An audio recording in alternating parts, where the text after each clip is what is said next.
Alfredo Mameli, consigliere provinciale, un vostro collega. Come presento sono esperto su fare questo. Diciamo una mano retta su Paolo Filonca, scrittore e poeta. Poi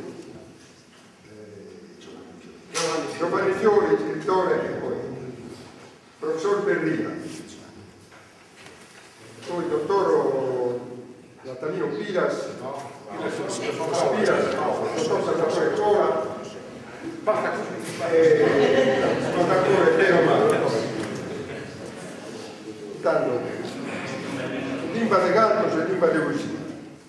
Canto conta se poesia taurino e se poesia nuova non mantenne o fa che conosca questa limba là. Nel servizio possono dare la certificazione come permesso di poter andare a conservare la limba giusta. Poi, con alle che insedino un distanza mafioso della poesia, bisogna andare a 70 anni fa.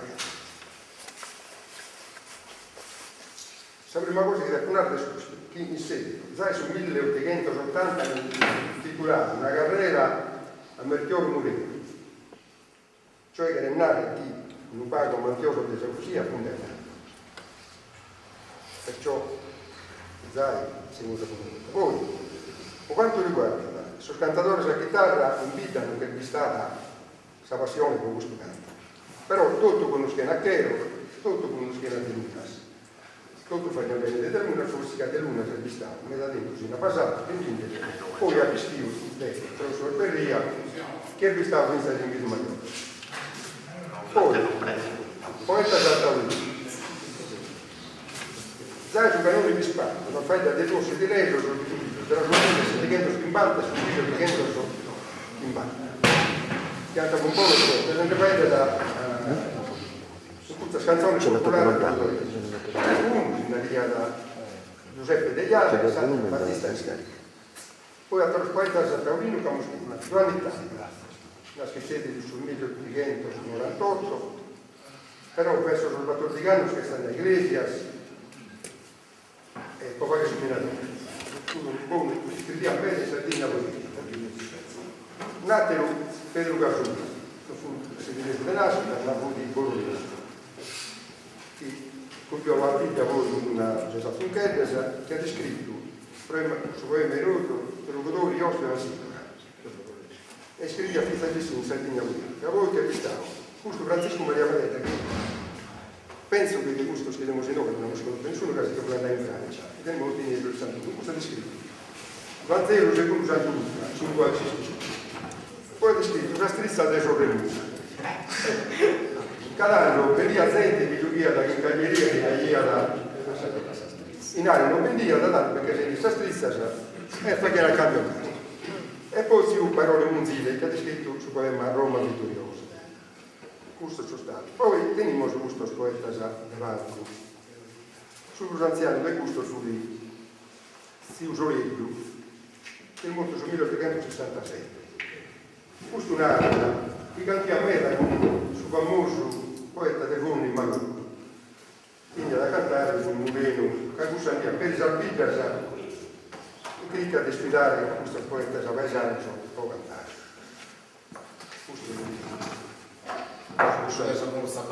La vostra Marocca che anche sei, è delle spalle sorprendenti.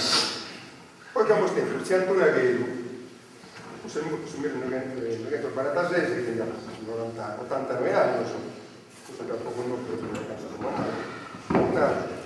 e ha descritto a Taurino 70 ottalas de storia di Santo Costantino Imperatore, però abbiamo stato solo 70, perché sei. E questo cantiere Giuseppe Lampreu Gavoi, e questo non sembra nessuno scrive candidato, però che deve parentesi, problema di interessante. Questo fu da amico e nemico del Santo Laghetto, e si sfidia a pensi, e si vede che l'uomo di questo torno quando si attacchiano a frappare, poi soltanto Santo Costantino si sfidiano sul mondo a spucciuttare. Cioè questo scandalo. Poi che teniamo Silvio di Giovanni Zanna Berrutto, Questo è cantato nel 1938 con Cubelli e con Tucumoi. A Salvini ha cantato questa moda, abbiamo pubblicato a Pietra di Loro sul giornale del giorno Logos, Basile con profonda teologia, Garzone Cucenti in Cesarea, di suo tempo greco illustra il massimo. Questa è una moda che cantava fuori. E siamo a Tessicana, su Cubelli, che ha fatto un vedo un errore, un gran bravura. E andava, Firenze da tante esiliato, ma con me rocana a Merchiolo. A Mosa con orfa disparato, un indio sulla terra in un tesoro, ma in nuovo intento come manna, seggio, applaudendo a Gerusalemme. Poi che venimmo a provincia a trascorrere su Papa Pasquale. È calcolato, ma questo è il tempo sul moderno. Questo per quanto riguarda ma prima detto, che con questa tale leone la situazione ha voluto che lui che fine di questo Attobio Satonzinos non sono normale, penso che sono normale che la gente anzi la partecipare a per numeroso ed è in pratica si rivolta in qualche associazione e si era una poi a Polesi va a capirsi in un giornale a firma di Totte Zurzi che ha pubblicato l'Unis passato e nada scompaiono si ruota nel luogo dove i tenori protetti dall'UNESCO dovrebbero cantare così ai tenori mancherà la terra madre da sotto i piedi. Si desertificano certi paesi dove si conservava vivo il dialetto che invece langue e annunciano una morte certa. Mi guardo di quello dove si sta, ma non è come te non ragioniamo. Zero da penso che se ne parla diversamente. È nato. Terra in uraga, la festa mudata, salimba si sperdinde di un giamento. Un zefrino di buone di inchimento, si muove spasso vaga strambucata. A luogo strano la gara la sdata, se una profeta chi sta pensando. Ma solvida salimba sanadia, c'è stadista, sepultata e salusia. Come? Faccio la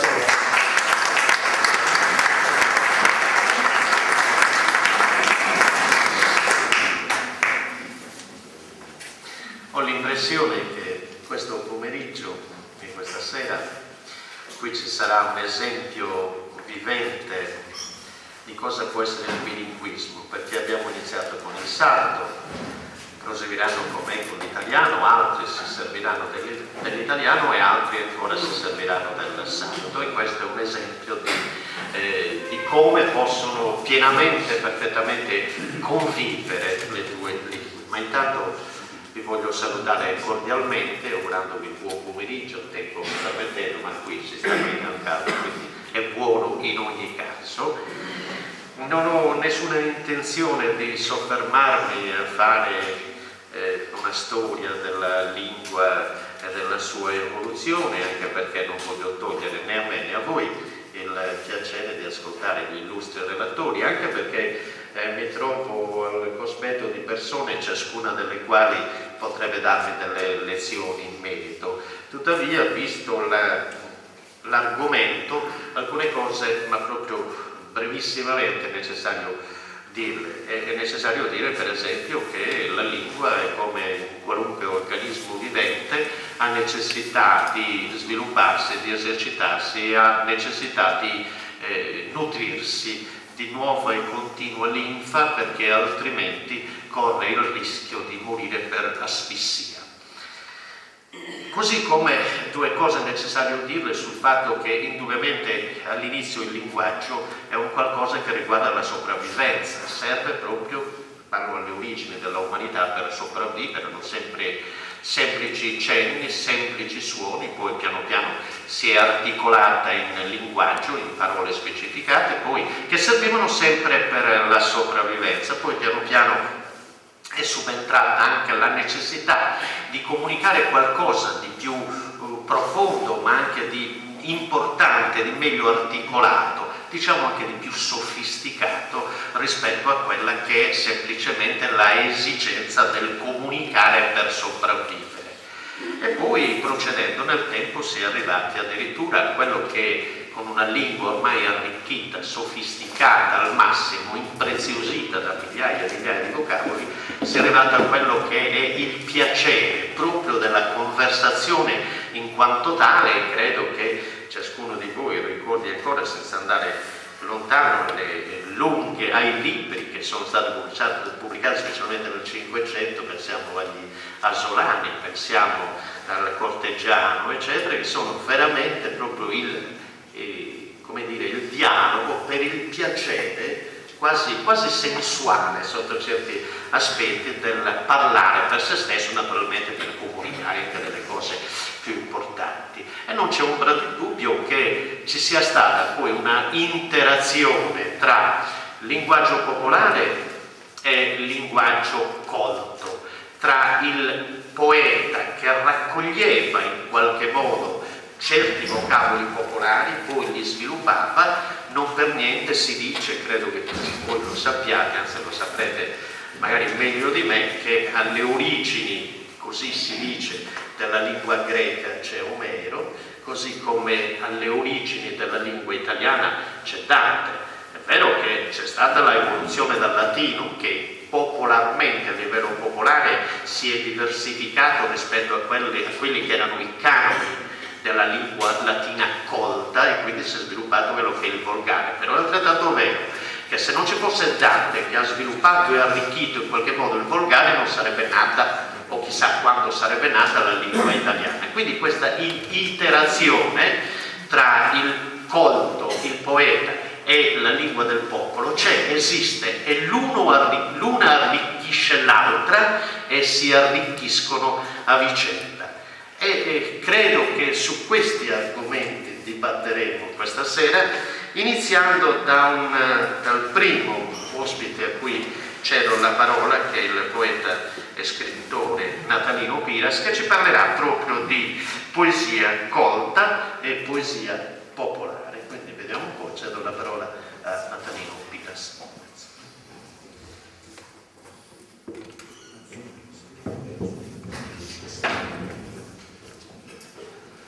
Buonasera a tutti. Io parto da una constatazione o da una cosa che potrebbe intendersi anche come sfida, dicendo che la poesia in sardo, la poesia in lingua sarda, deve accettare la sfida della modernità. Cosa vuol dire questo, accettare la sfida della modernità? O alla narra di sardu, ite che narra, ite significa da questo che la poesia in sardu deve entrare intro dessa modernità. Io penso che i discorsi da fare a tal proposito sono e potrebbero essere molteplici, però ogni qualvolta si ha l'occasione di incontrarci per discutere di queste cose, bisogna vedere in che maniera la poesia sarda ha ragione di esistere dentro la contemporaneità che attraversiamo. Questa poesia sarda, come intendo si forma di poesia, veste su facile e su chi facile non è, il facile e il non facile, il facile e il difficile. In che maniera questo facile e difficile della poesia sarda contemporanea possono diventare elementi di comunicazione, di modo che la poesia non circuiti solo intorno a se stessa o intorno a dei cenacoli? Bisogna rendersi conto a questo punto, e abbiamo già sentito negli interventi che mi hanno preceduto, di quella che è l'importanza della comunicazione in lingua sarda, col recupero anche del tessuto dei poeti locali, e in che maniera questa lingua sarda riesce a essere sarda e bilingue. Questa è una cosa che pare facile, ma facile non è. Questa è una cosa in cui effettivamente si misura da su che noi scommente sardo, so che noi diamo su questa lingua di catadie, oppure che non sponiamo a fare questa poesia, riusciamo a fare in maniera che questa poesia resti di sa detentivi, sa memoria. c'è riuscita, lo accennava prima il professor Perria, per quasi mezzo millennio, per più di mezzo millennio. Allora la sfida che la poesia in lingua sarda ha davanti è quella di continuare per oltre mezzo millennio, per un altro mezzo millennio e anche oltre. E commente hackere, in cui è un po' danno la difficoltà, no? Che uno narra, ma io sono stufo di intendere questo poeta che narrano sempre la stessa cosa, e poi che non vocal dai cusso che lo campi solo dai suoi seminati e noi che improsaidare. È vero questo o non è vero? Io dico che non esiste una risposta assoluta, un vero oppure no. Esiste una relatività in cui noi dobbiamo entrare per cogliere quello che il linguaggio poetico riesce a diventare, a farsi linguaggio di comunicazione. Ecco, io prima di andare a dare Chimboisi, hai in mente di cercare di dimostrare questo specie di teorema un schema, no? In cui vi ponio tutti i pronomi, un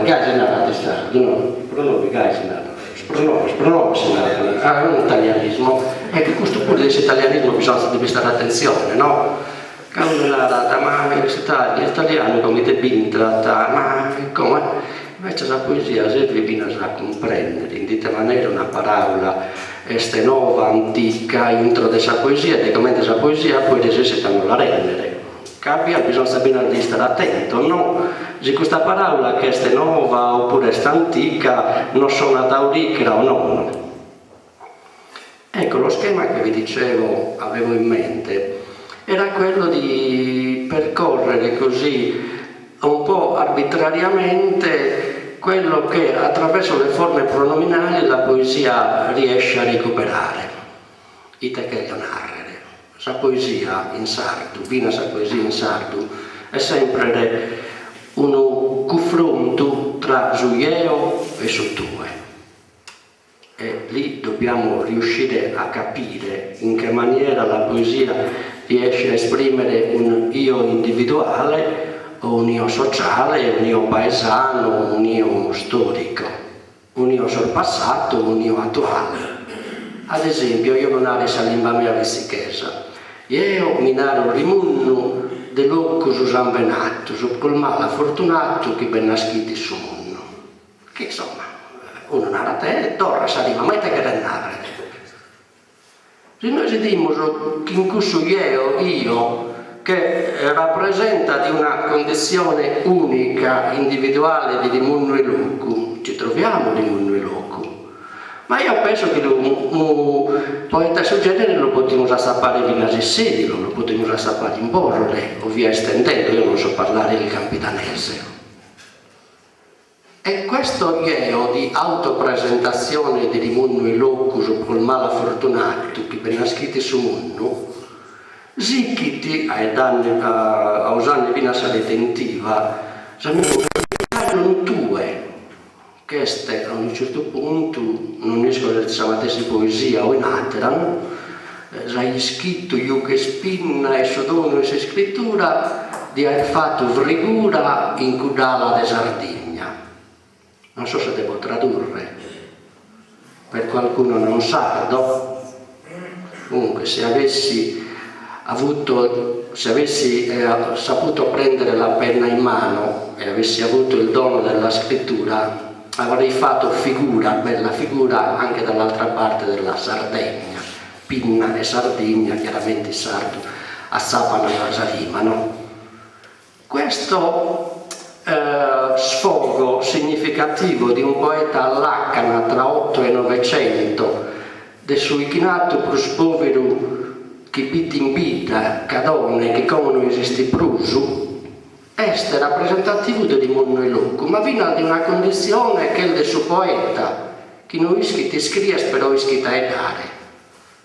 Ed è significativo che anche attraverso il canto del suo tenore, che su nome del mondo piccata al nome suo, questa condizione di questo poeta dell'Ottocento, in un luogo scuro, in quello che poteva essere definito il culo del mondo, scusatemi l'espressione, ci ritorni oggi come significativo di una valenza poetica della lingua sarda e della poesia in sardo che vuole riproporsi.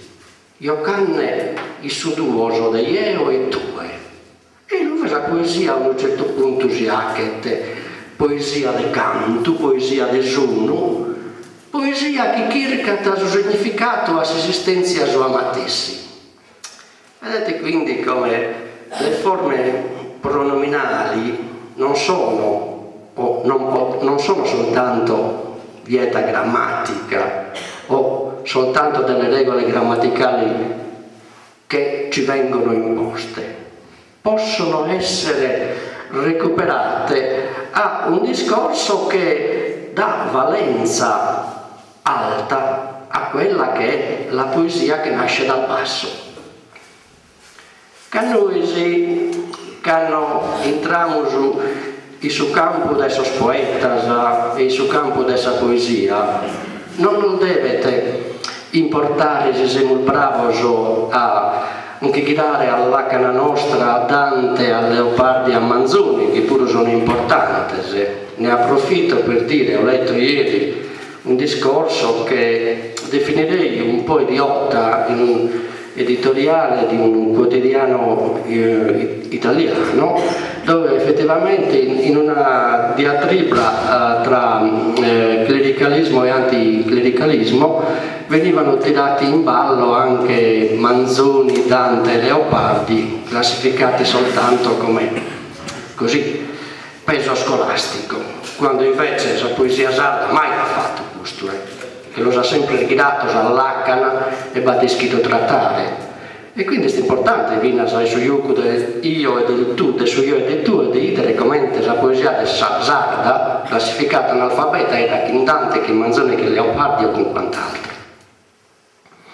Per non dire, io adesso mi sa che anche Giovanni Fiori ha fatto delle traduzioni di poeti importanti, per dire anche come la poesia sarda può misurarsi con altri linguaggi poetici che non sono soltanto italiano. Questo per tancare questa parentesi e per cercare di tornare a sussurro di Sanremo che este sempre intro di questo pronome o di questi pronomi che non sono forma solo grammaticale ma sono poesia. E così noi scopriamo questo gioco e dimos vinas commente vi potete stare e Sanremo e questa poesia a uno serio ma vi non sabrulla. Io come non mi lamento a memoria, ma penso che sa sente mamma che pratica questa poesia che sono in questa sala zammentene su iucco su io e su tue di questo poeta mi pare che Demores, un tale Pinna, che a un certo punto e tesinara dopo che ha discusso assai, l'ha discusso proprio Casaino non queria torchere Caetaino, tanto se lo osserva e se lo canta e tutto viene giocato in quello scambio di sguardi tra l'umano e la bestia e issu paria Deo e Deo issu. Ora, rendere queste cose del basso, diciamo del comico in poesia e renderle ancora attuali vuol dire che la lingua sarda che in poesia viene usata ha ragione di esistere, quindi con l'anno da suieo, a su tue, a sisse, o issu, a su nuisi, voisi e issos. Si vede come tutte queste persone, tutti questi pronomi non sono delle forme fantasmatiche, dei fantasmata, ma sono dei personaggi che possono entrare dentro il recupero della poesia come parola, della poesia come assonanza, della poesia come rima, della poesia come canto, della poesia nel suo insieme, nel suo campo totale, che diventa e continua ad essere comunicazione letteraria. Vi ringrazio per avermi seguito.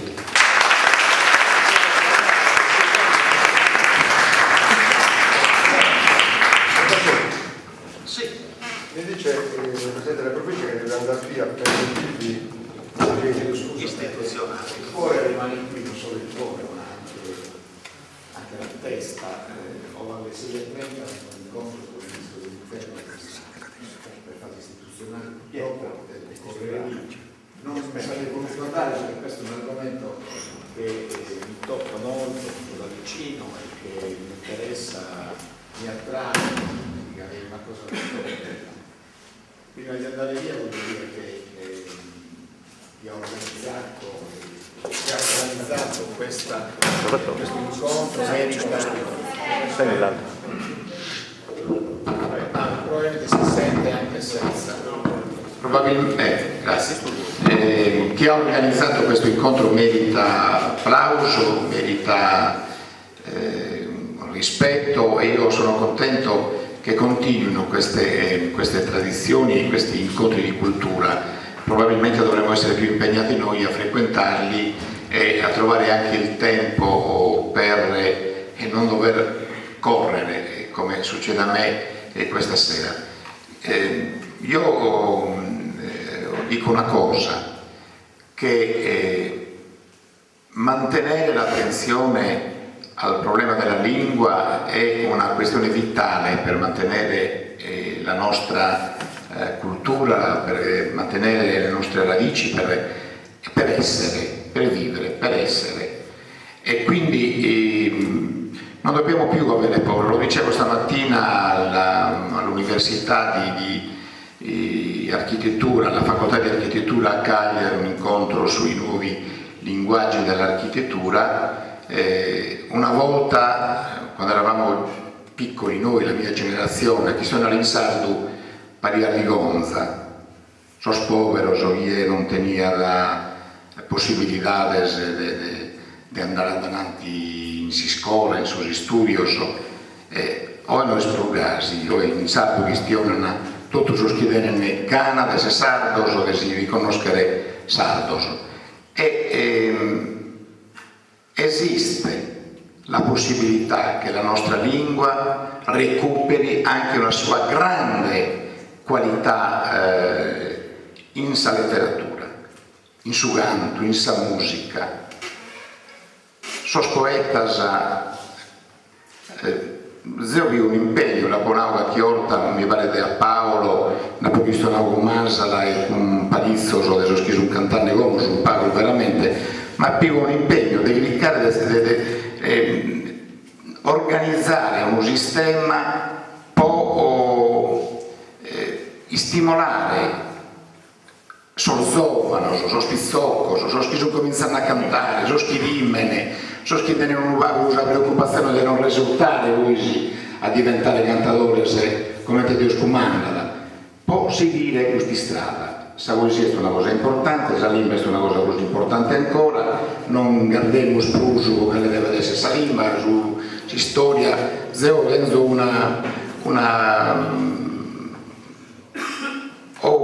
non so se è un merito o un demerito, poi qui ci sono tutti gli amici che sono qui al tavolo, avranno eventualmente da fare le loro riflessioni. Paolo so che per esempio Paolo Pillonca sulla questione della lingua sarda unificata aveva ed ha probabilmente una valutazione che è leggermente diversa da quella che era la mia, ma la sostanza è che la lingua deve ridiventare un segno del nostro sviluppo, del nostro futuro.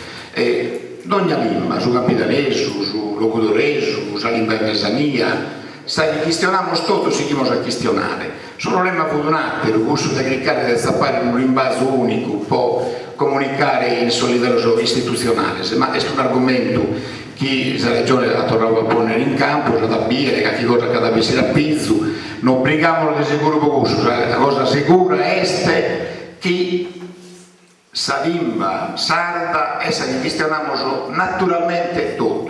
E cosa dobbiamo seguire a questionare in vita nostra, in altro luogo, si solo sul fatto di scrivere fino al naturale. E a poesia, per esempio, che sarebbe sull'immedio di Oristanisi, tutti gli scritti che riguardano il messaggio della religione sono tutti in locutoreso. E Oristanisi è una città di Campidano. ma po gusto non carenare chi sono istaneso te venire dimenticare di questionare sul capitalismo. E tutto sorgoso, ma questa è una letteratura, è una questione particolare. Quindi, ma non dobbiamo obbligare con gusto. Debimos questionare la lingua, debimos iscrivere in sardo, non dobbiamo stimere di mantenere questa tradizione, di nostra tradizione, questa è usando bene nostro, questa è la vita nostra. Io a so sedileso, so vedo di prefezza pieghere, anticipo una cosa, se ho come te fizzu, pensando de vaghe, dobbiamo pubblicare su che ha scritto Babu in vita sua, la maggiore parte delle cose che ha scritto appartengono ai suoi ultimi ordegannos o della vita, quindi in Bezzesa, che hanno ormai senza Pau solo un sorfizzoso, e però, chiedo scusa, ha dedicato quei silenzi e quel tempo della sua vita a pensare e a scrivere in sardo, ed è un periodo molto bello che avrete la possibilità di leggere appena questa pubblicazione verrà portata alla conoscenza vostra. E in più, su è scritto che hanno fu giovane, quando fu brillante, che hanno avuto con tutti i poeti serilesos, e non solo a tagliare in parco con Giovanni Battista, con Tucconi, con Pilas, con Budroni, con Sosca Cantau, e ponusinale, un uomo che dura un mese in sua vita, che ha da produire cose belle. Ecco, questa è una cosa che posso narrare, e speriamo di essere a breve in condizioni di far conoscere questa esperienza di cosa da fare certamente piacere. Buon lavoro e auguri a tutti voi, ma soprattutto auguri a chi ha organizzato questo incontro, che certamente Tonino particolarmente è il genius loci. Volevamo una frase latina pure, quasi a sua da non va a comprendere. È importante a me che mi ha padrone che dentro questa passione di organizzare queste cose. Arrivederci a tutti. Ringraziamo la Pasquale Unita. Chiedi scusa su tutti quello che ho passato la parola, che salutare a tutti.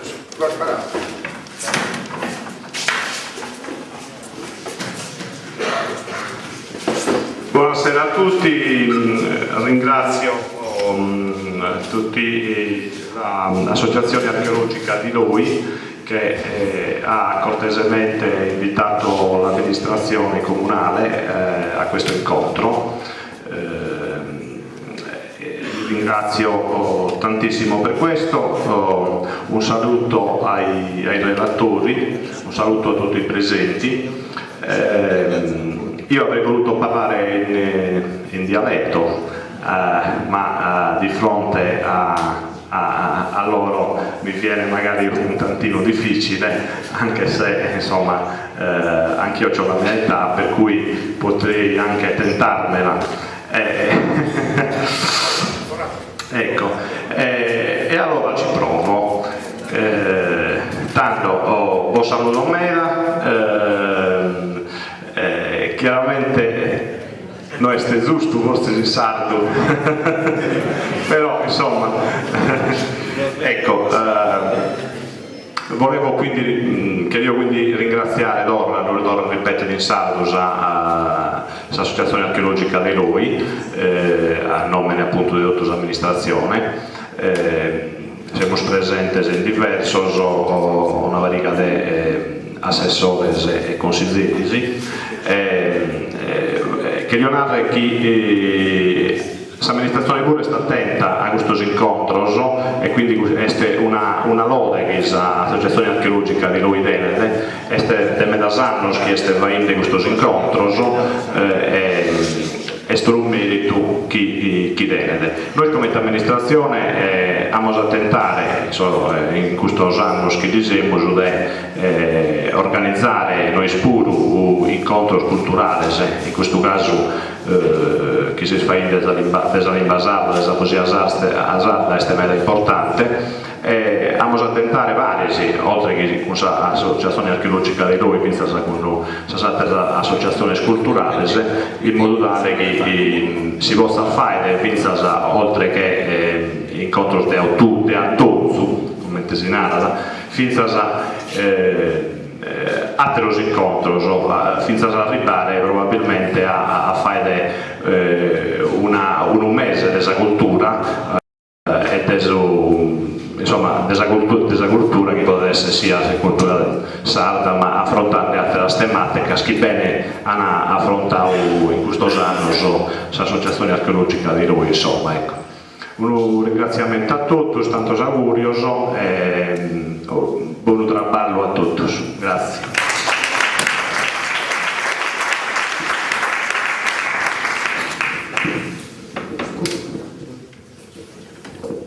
Ritorniamo al nostro argomento e naturalmente ringraziamo Natalino Mutilas per il suo intervento che tra l'altro mi ha ricordato. Lui ha parlato a un certo punto del fatto che si poteva addirittura senza intermediari, cioè senza utilizzare la lingua italiana come intermediaria, che addirittura opere in altre lingue non italiane ovviamente potevano essere direttamente tradotte in sardo. Questo mi ha fatto pensare che la casa editrice Domus Deianas ha pubblicato, non è molto, la traduzione di un libro che è famosissimo in Argentina, che si trova in tutte le librerie, il Martín Fierro, no? della poesia dei Gauchos, l'epopea dei Gauchos, Martín Fierro di José Hernández, ed è stato tradotto in sardo, che tra l'altro, rispettando anche quella che è la metrica, addirittura è in rima.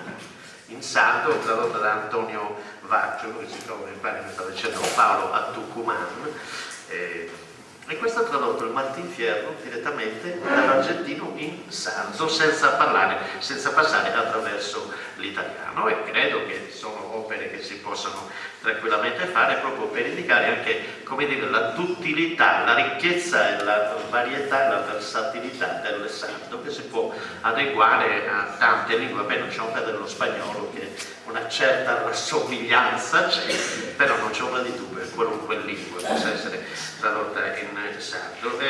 Abbiamo parlato così anche citato il suo compaesano, poeta Raimondo El Loco, ma di quelli che effettivamente fanno in qualche modo la poesia, come li chiamiamo? Professionisti del verso. So scrivere ma sono poeta. Ecco, ci parlerà diffusamente e specificamente un altro dei nostri illustri ospiti, scrittore e poeta a sua volta, che è Giovanni Fiori, a cui cedo la parola.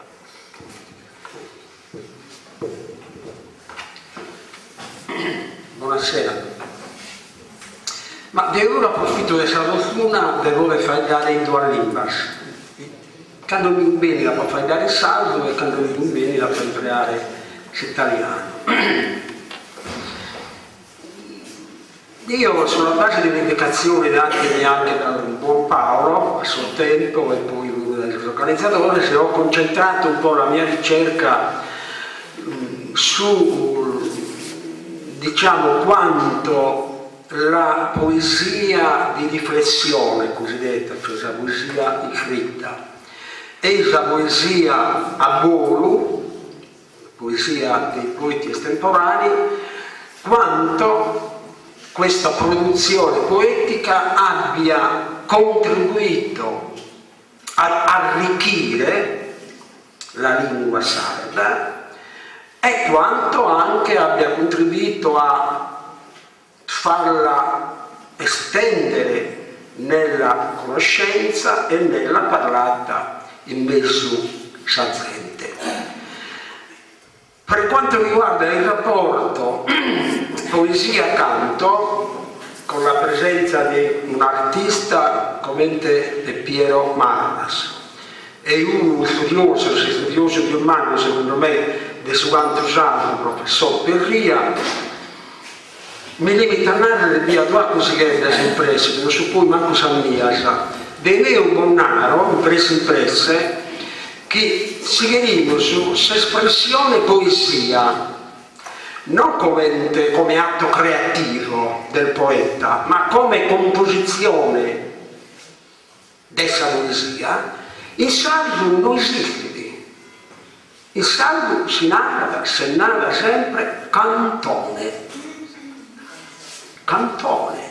Si narra da uno che non si comportaria bene, l'hanno voluto fino a cantone.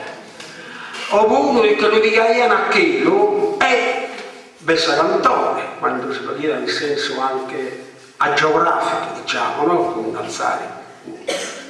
Quindi questo già dimostra il legame strettissimo tra l'atto creativo del poeta e poi lo strumento del canto viene utilizzato, impregnato per far vivere questa parola del suo poeta.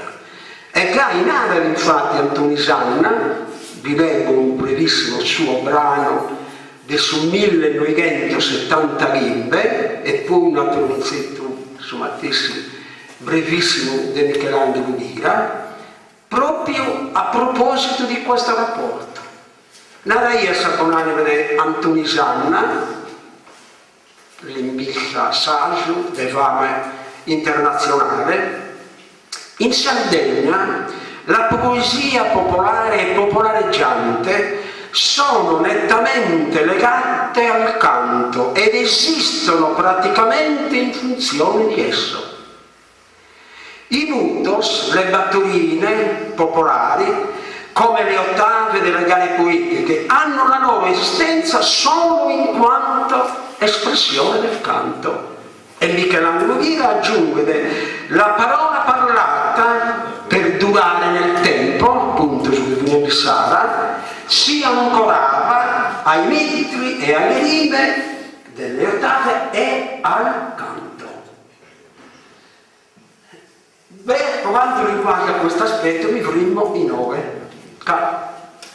Una fai dare su chi ha più competenze all'elenco.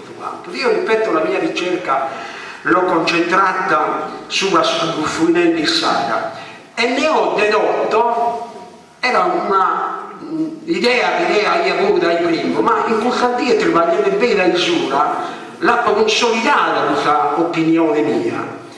Io ritengo che la poesia cosiddetta erudita e anche la poesia degli eruditi che devono confondere mai con sa cultura sono due cose diverse, non ho bisogno di buonare Dio. Una cosa è sa erudizione, un'altra cosa è sa cultura. Che Babbo mio che fa un massaggio su Manzano quando arriva io da giù e sono boise che non manco si deve parlare dai gatti e chi ha già i tenotte e passato su boise si stai bene o si stai male.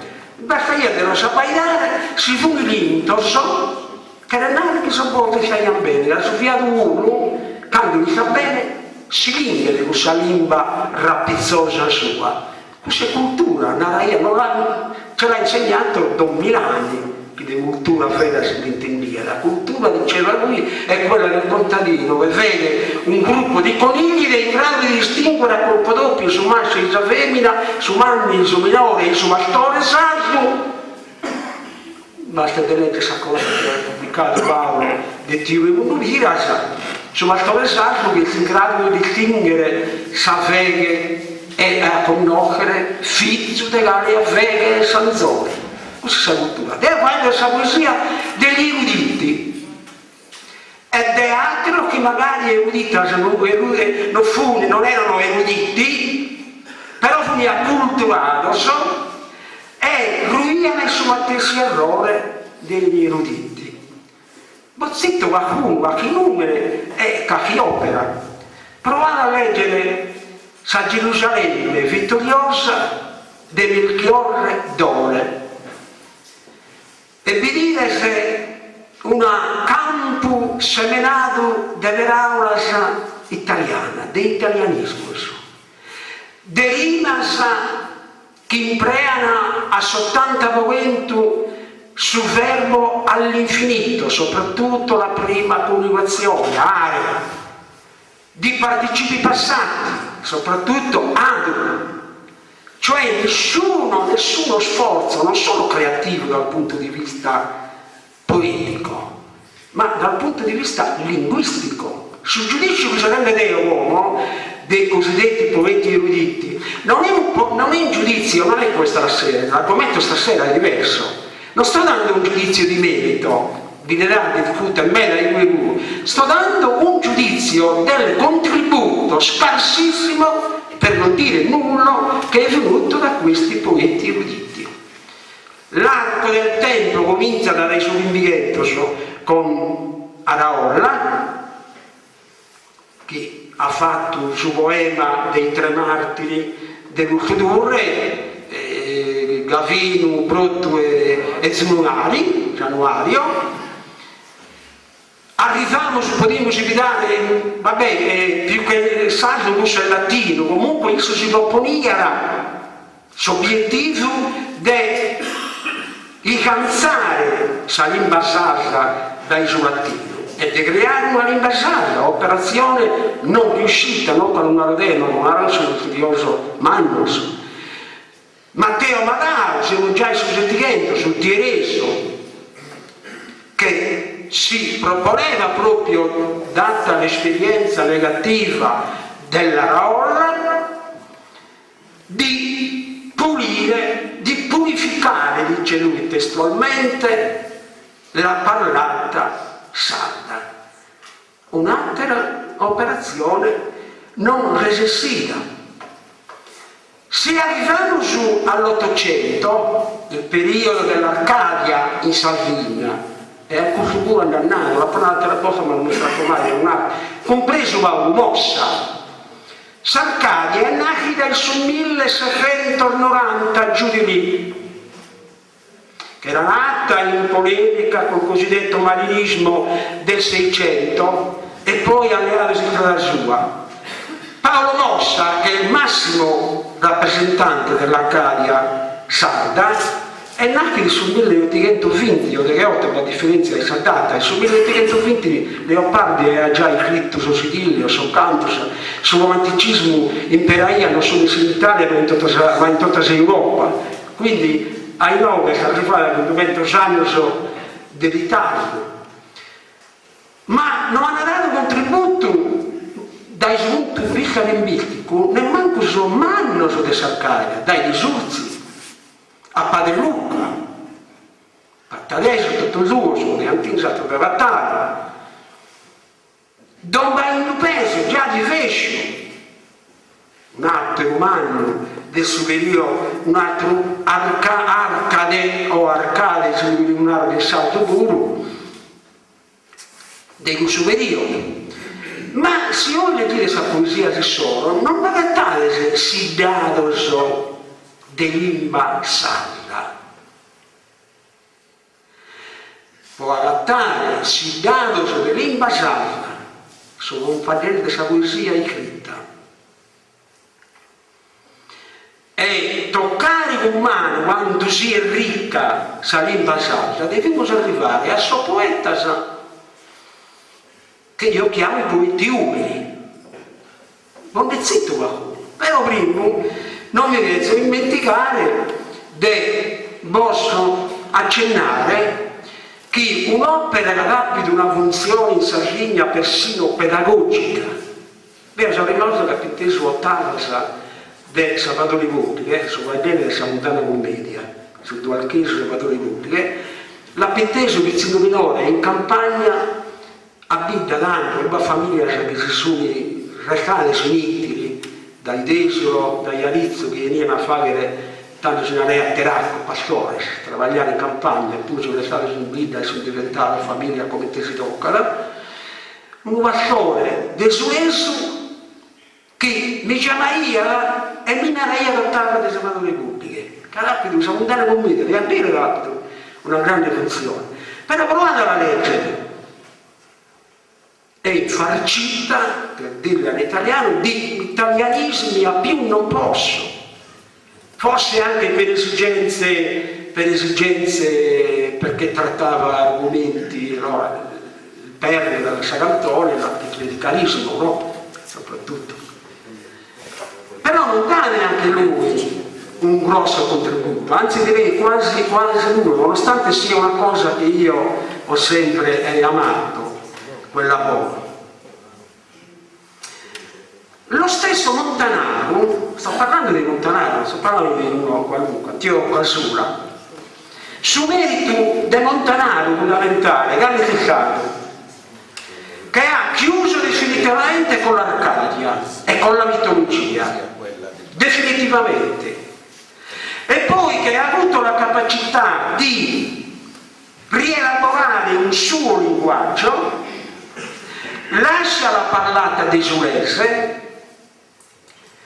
e scrive in logudorese centrale, comunque capisce che per universalizzare al massimo il suo messaggio poetico era necessario utilizzare uno strumento linguistico che gli consentisse questa operazione, il logudorese. Bacchisulsi, che prima di Issu, siamo al 700, un poeta bandido de Arizzo, fa questa stessa operazione. E in una cosa più bella sua, Salvatorio de Frades Titos, Fernando Pilia dice che è un lavoro di grande valore anche da un punto di vista antropologico, e ha ragione, che nomina da un bene di attrezzo, di dracche, di oggetti, che tra l'altro non esistono neanche più, ma che rimangono nella parlata viva della gente. Fu ripeto, uno bandido poeta, che ha lasciato opera de fama, e che ha dato anche lui con Casula, con Montanaro, un contributo anche da questo punto di vista, cioè cercare di elevare la parlata locale a espressione non solo poeticamente di grande valore, ma anche universalizzandola in tutto il territorio della Sardegna. Potrei dirvi lo stesso di Melchiorre Murino. Melchiorre Murino, quando ora parlava di una meschina che insomma buffare da bassa e invece di rassas, eccetera, cioè quando parla tornarica sul busco o si disera sa uva sul mercato un metido perdido a su campo violino può abbrazzare vana violesa. Quando fa questa poesia non solo è efficace e forte come poeta, ma è anche limpido con lo strumento linguistico. Quando il suo pretende di fare il suo poeta erudito, cioè affrontando temi biblici, lì vedi la caduta da tutti i punti di vista, sia dal valore poetico che soprattutto con la distruzione, si può dire, dello strumento linguistico. Chi sono questi poeti umili, Caponali, Sara, ma attenzione, che hanno dato un contributo fondamentale e che oggi ancora si possono leggere con grande gioia da un punto di vista linguistico oltre che poetico? Sono poeta tisseso, per esempio, un gruppo di poeti tissesi che sono stati a suo tempo anche inclusi nell'antologia del canonico Spano, Pietro Cherchi, Antonio Maria Mura, Antonio Maria Scano. Se voi provate a leggere questi poeti, la maggior parte erano contadini, pastori, la maggior parte, diciamo, così, o semi-analfabeti o giù di lì, ma è un amore leggerli, è una gioia, perché vedi la purezza della lingua, la purezza delle espressioni che vanno purtroppo perdendosi. Ho provato a leggere l'opera fondamentale di Bonario Pinna, un bellissimo lavoro di Bonario Pinna, di poeti nuoresi. Pasquale De Sanai, che non era un analfabeto, era un uomo colto, l'autore tra l'altro di su sonetto bellissimo, musicale, cantato, conosciuto come Marietta, ma che il titolo giusto è A Samba, che viene di dalla samba, soffritto, quindi è stata la paese di una murichessa, una lisi che bianca sanive, che biancava di una murichessa, poi nel genere è che gli scardi, sa scarre, questa zocca, ad agare l'onora, a segare sa brocca, e cantava. O un suganone Musolina, se sono attesi d'accordo, il famosissimo sonetto a Sungorese, che dopo aver detto tutto il male possibile, in chiave fortemente satirica, finì nel Savama è perudissimo, guardate che intuizione fulminante addirittura, che solo a un poeta vero può capitare. Un'intuizione, ripeto, un'espressione fulminante. Savama è perdisso. Ecco, in questi autori trovate quelli che io chiamavo i tesori. Lo stesso, un'altra raccolta del 69, più di lì, di Francesco Alziator, di poeti campidanesi, Pinto Sirigu, Ottorino Baccaretta, che è stato anche sindaco, non erano poeti, non erano uomini neanche acculturati, erano uomini di cultura, di grande cultura, però avevano, come dire, la sensibilità, qui sì, culturale, di capire che il messaggio poetico, quello a cui è il modo di trasmetterlo, a cui faceva giustamente riferimento Natalino Pilas poc'anzi, doveva essere, come dire, trasmesso anche, perché no, dico io, nella purezza dello strumento linguistico che era. Accelerando su basso, che deve fare l'usato puro. Non posso chiudere naturalmente senza dire qualcosa su quanto e quale contributo abbiano dato e diano tuttora anche gli estemporanei. Anche qui ci sarebbe molto da dire. Non tutti e non sempre hanno contribuito allo stesso modo. Basta leggere s'opera bellissima del Surie considerato, che farò il studioso più umano da questo punto di vista, che va un pilota 20 anni, e posso dire Sara leggere la poesia dei poveri di Salvatore Tola per dimostrarci quanto questa opinione che io ho maturato a me sembra giusta. E lì troviamo che Pilastru, che era un bravissimo poeta contemporaneo di Guido, Canovanta Pilastru, Deus Farada e Isar Cubaleno Sigoloridi, quando podia tranquillamente narrare che non ha mai problema né di rima, che oltre a segnare che va problema di rima, né problema di metrica, Sar Cubaleno, ma da chi possesse sinonimo di salvo, Sarco Varado, Sarco Eghino, Sarco Edeo, Sarco Enure, Sarco Saera, potremmo tranquillamente Eisarco Varado si coloridi, Eisarco Edeo si coloridi, Eisarco Eghino si coloridi. Non devi andare a Sarco Baleno perché aveva una preoccupazione che dovevano dimostrare al pubblico che non si consagliava che il suo era più di governo, che non era una verale italiana in più.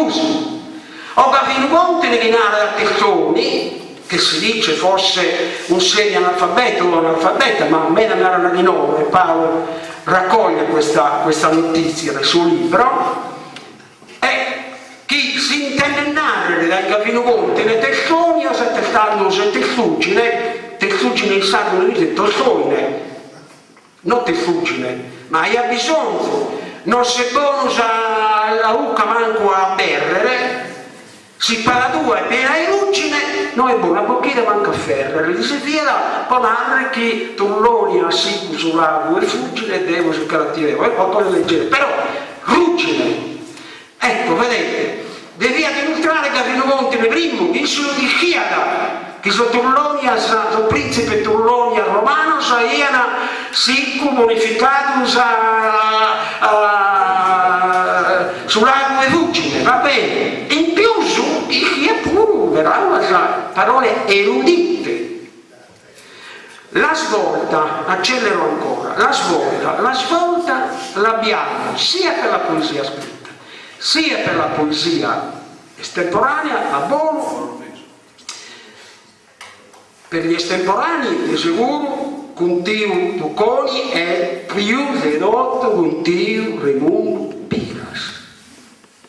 Anche loro avevano dei momenti, i loro peccatucci. Però questi due giganti, come te lo chiama della seconda metà del Novecento, da cui poi sono nati tanti e tanti altri primi, grazie ad uomini come Antonio Sanna, come Ciccio Tomasena, come Nicola Tanzi e altri che adesso ci sono, compreso Paolo Pillonca, Salvatore Tora, che da anni e anni e anni in quella giuria hanno non solo fatto sì che la poesia sarda fosse questa cosa seria di Naraia di Sara Natalino Pilas, ma anche che se uno scrive poesia sarda deve imparare su sardo.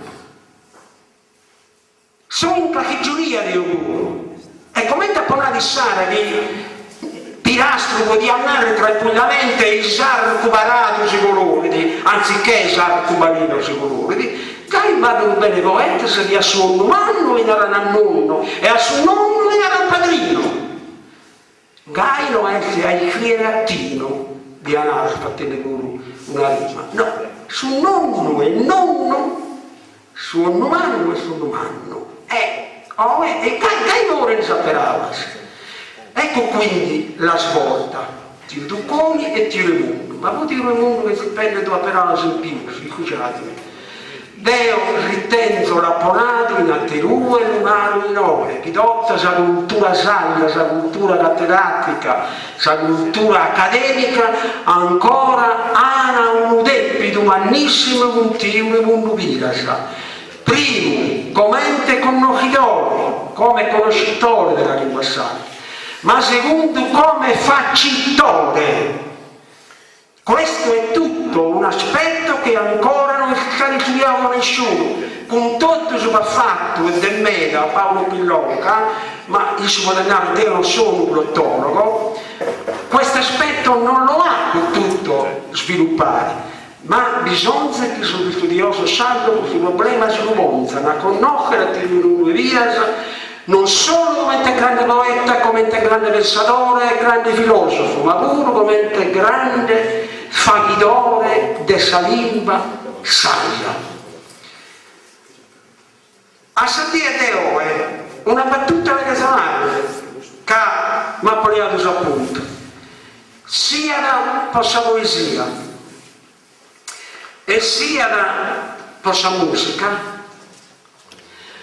A me mi pare di Oe, così bisogna scrivere in italiano, poi lo leggo una strofa e fino, a Martina, ci siano troppi epigoni di Piero Marras e pochissimi seguaci di Tio Raimundo Piras. Bisogna sfoltire, quando fui in campagna Deo, si narraia che Sudrigo primo emissario andai a disaccato, cioè andai a pogare selva che non mancava.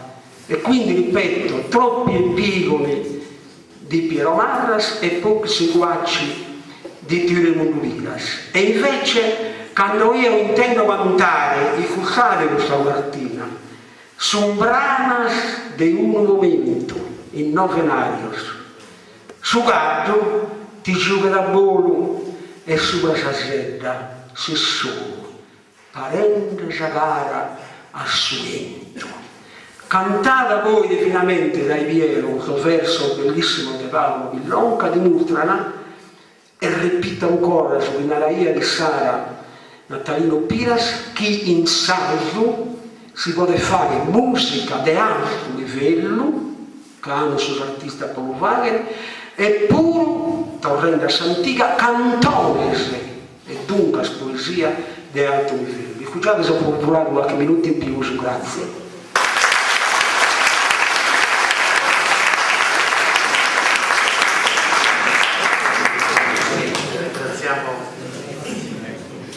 Per il suo appassionatissimo intervento, siccome abbiamo parlato prima, scanso di equivoci, quando lui si riferisce al fatto che ci sono troppi epigoni di Piero Marras e pochi seguaci di Raimundo Midas, intende dire che sono troppi che scimmiottano Piero Marras senza avere il talento di Piero Marras e pochi che in ogni caso, o quasi nessuno, che segue dice le ape di Raimundo Midas, anche perché scimmiottare Piero Marras, scimmiottarlo sempre può anche essere gratificante sotto l'aspetto economico, tanto adesso sono tantissime persone che non è che accettano tutto, non è che abbiano molta capacità di scegliere ciò che è veramente valido e ciò che non lo è. Stavo accennando prima, e cedo subito la parola al prossimo relatore, il Presidente della provincia, il prossimo cittadino, che delle difficoltà che possono sorgere nel momento in cui si passa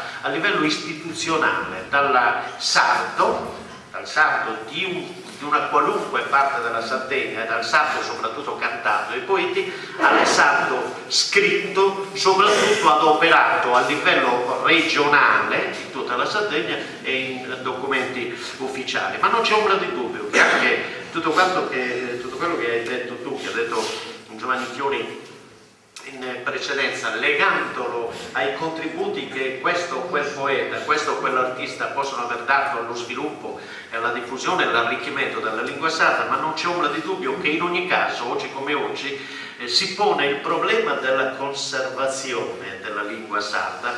Leggevo, poi lo accennerò dopo, che sono degli articoli veramente drammatici su tantissime lingue, tantissimi idiomi. Adesso pare che ce ne siano in tutto il mondo circa 5.000-5.500 e ne scompaiono ogni 2 settimane scompare uno di questi idiomi, quindi a fine del secolo, di questo secolo, probabilmente neppure la metà di questi idiomi saranno presenti. Ecco, dicevo, si pone il problema della conservazione del sardo e per conservarlo non c'è ombra di dubbio che tutte le lingue che non hanno avuto lo scritto, cioè solo quelle lingue che sono rimaste a livello orale, sono scomparse o hanno una tendenza maggiore a scomparire. Di conseguenza esiste il problema del passaggio dalla oralità alla scrittura ed è il tema che affronterà Salvatore Tona.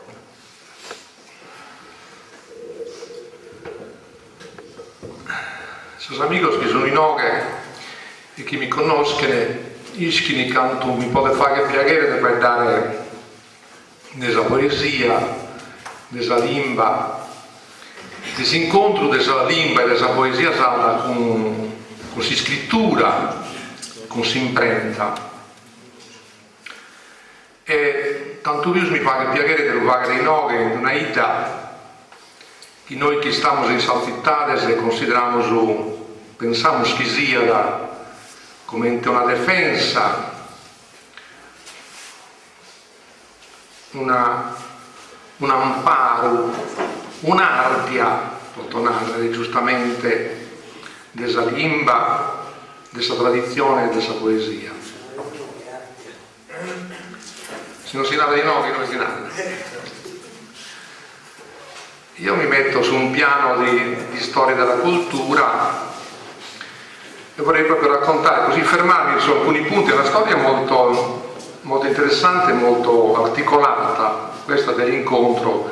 È anche un incontro tardivo, perché è vero che la stampa è arrivata in Sardegna soltanto nel 600, cioè quasi 150 anni dopo da quando il buon Gutenberg aveva cominciato a usare i caratteri mobili. Ma poi ha tardato ancora tanto a incontrarsi col nostro patrimonio orale. Però giustamente a qualche persona più avvertita ha cominciato a rendersi conto che questo patrimonio dell'oralità che circolava così abbondante in Salpiddas e anche nelle città a quei tempi andava in qualche modo fissato sulla carta, perché non si perdesse, e perché valeva la pena di fare questo. C'era l'uso dei quaderni, tanti di noi hanno conosciuto lo Scartolarios, dove gli stessi poeti oppure gli appassionati di poesia scrivevano queste cose, ma un'altra cosa era la stampa.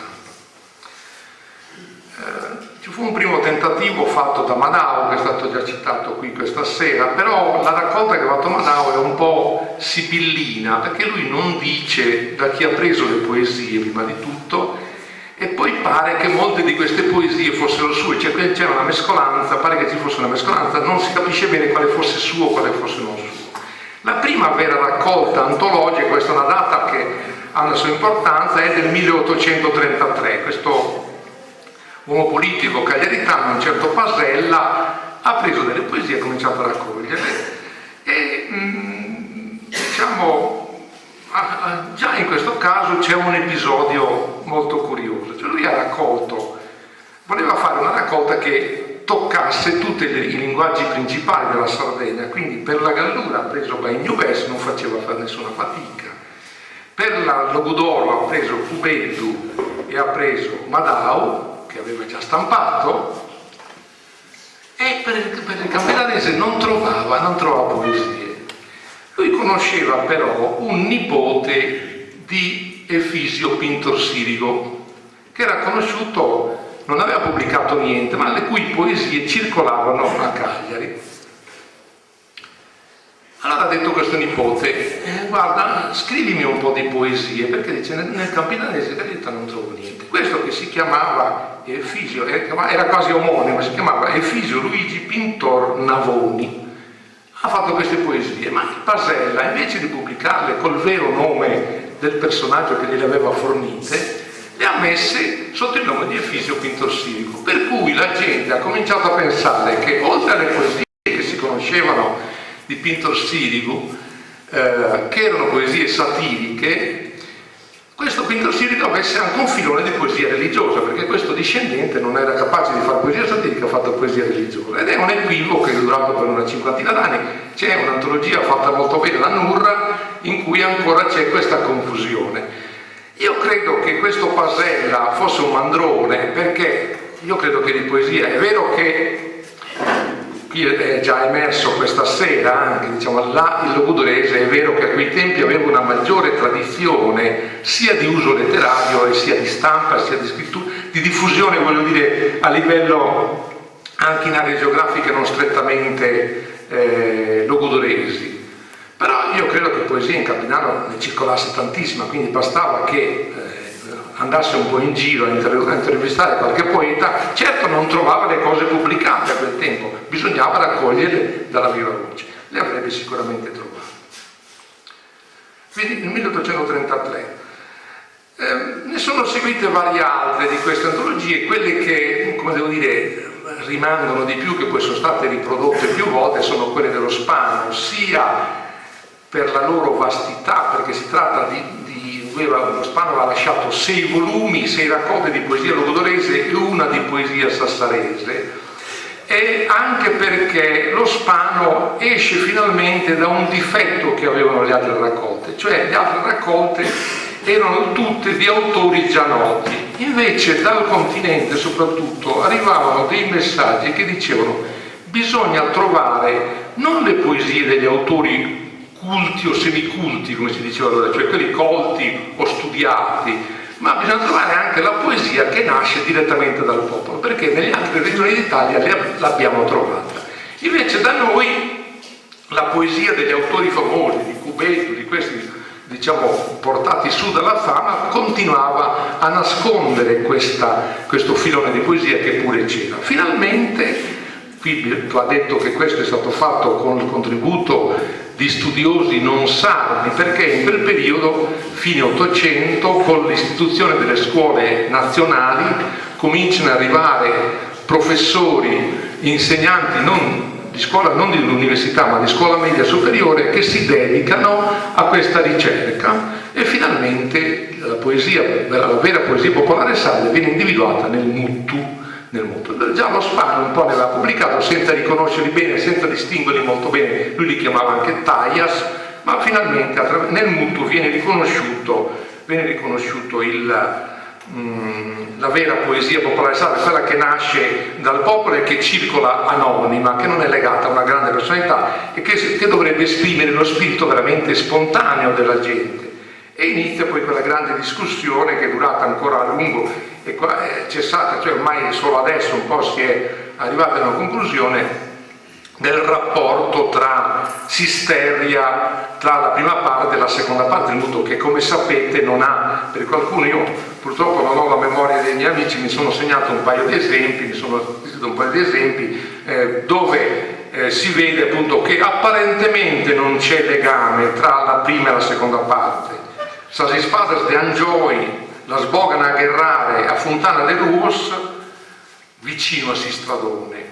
Si nos querimos noi, los lasciamos charrare, sos mios con sos tuos, proseguimos amore. Quindi vedete, la prima è un discorso del tutto generale, anche storico, il secondo è un problema d'amore. Ecco, qui c'è stata una lunghissima discussione. Tanto questo, il mutu, è quello che è ritenuto la poesia spontanea sarda ed è generalmente l'amore.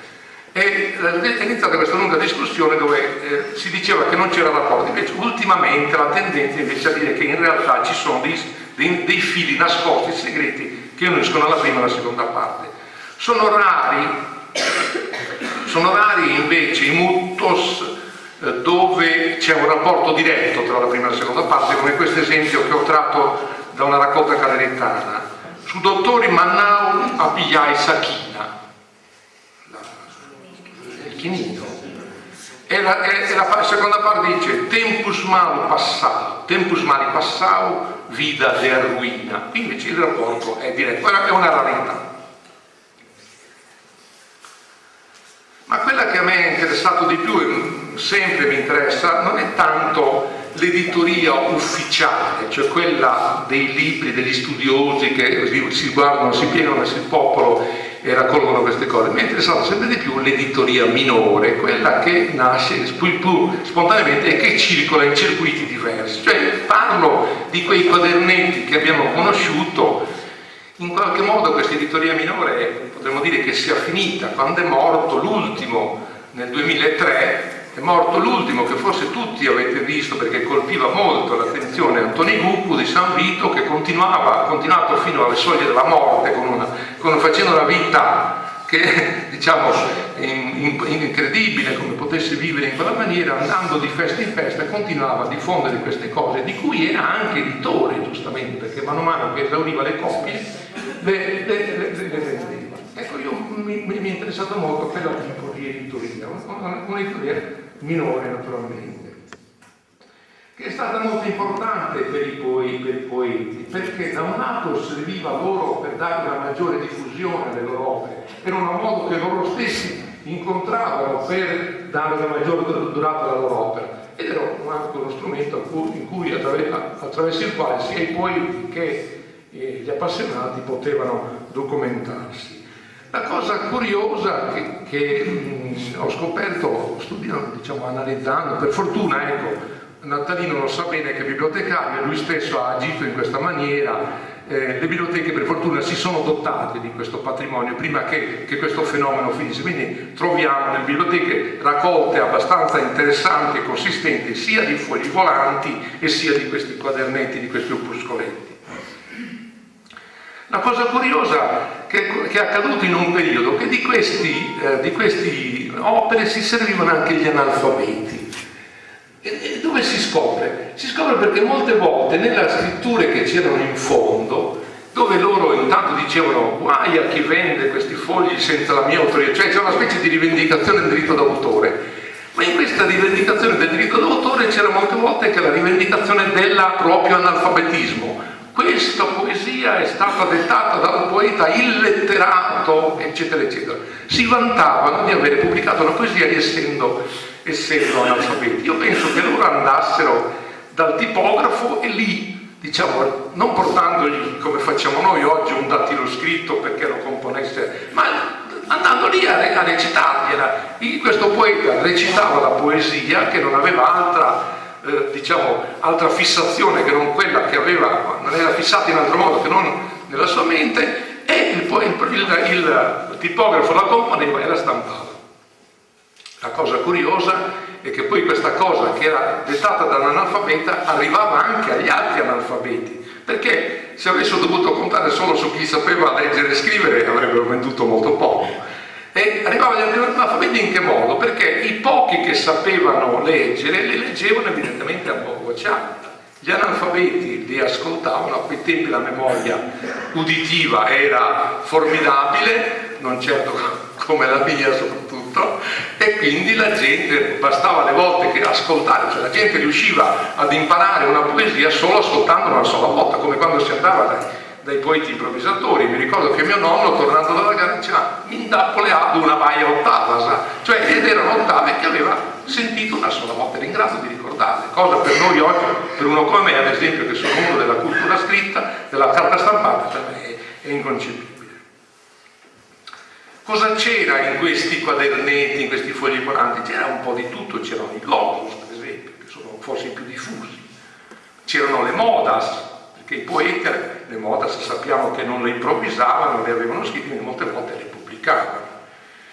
C'erano le gare, a quei tempi c'erano a due si mettevano sul palco, no? Uno scriveva una duina, scrivevano o un verso a testo, in qualche modo, e ne abbiamo per fortuna delle gare dei primi del secolo, le abbiamo ancora, Sabine e Saradu ce l'abbiamo, almeno alcune parti. C'erano poi i delitti, i grandi delitti eclatanti, le cose che attiravano l'attenzione, le alluvioni, l'uccisione di Umberto I, cioè i grandi fatti, la gente ci faceva le poesie, poi le stampava e ci faceva qualche soldo. Un'altra cosa che si scopre studiando in questo mondo curioso è che noi abbiamo avuto anche dei cantastorie, che è un fenomeno che secondo me, a quello che ho potuto capire, è scomparso con la prima guerra mondiale. Io non so se qui c'è, non credo che qui ci sia nessuno che ha visto circolare per la Sardegna un cantastorie, però qualche notizia di cantastorie si trova.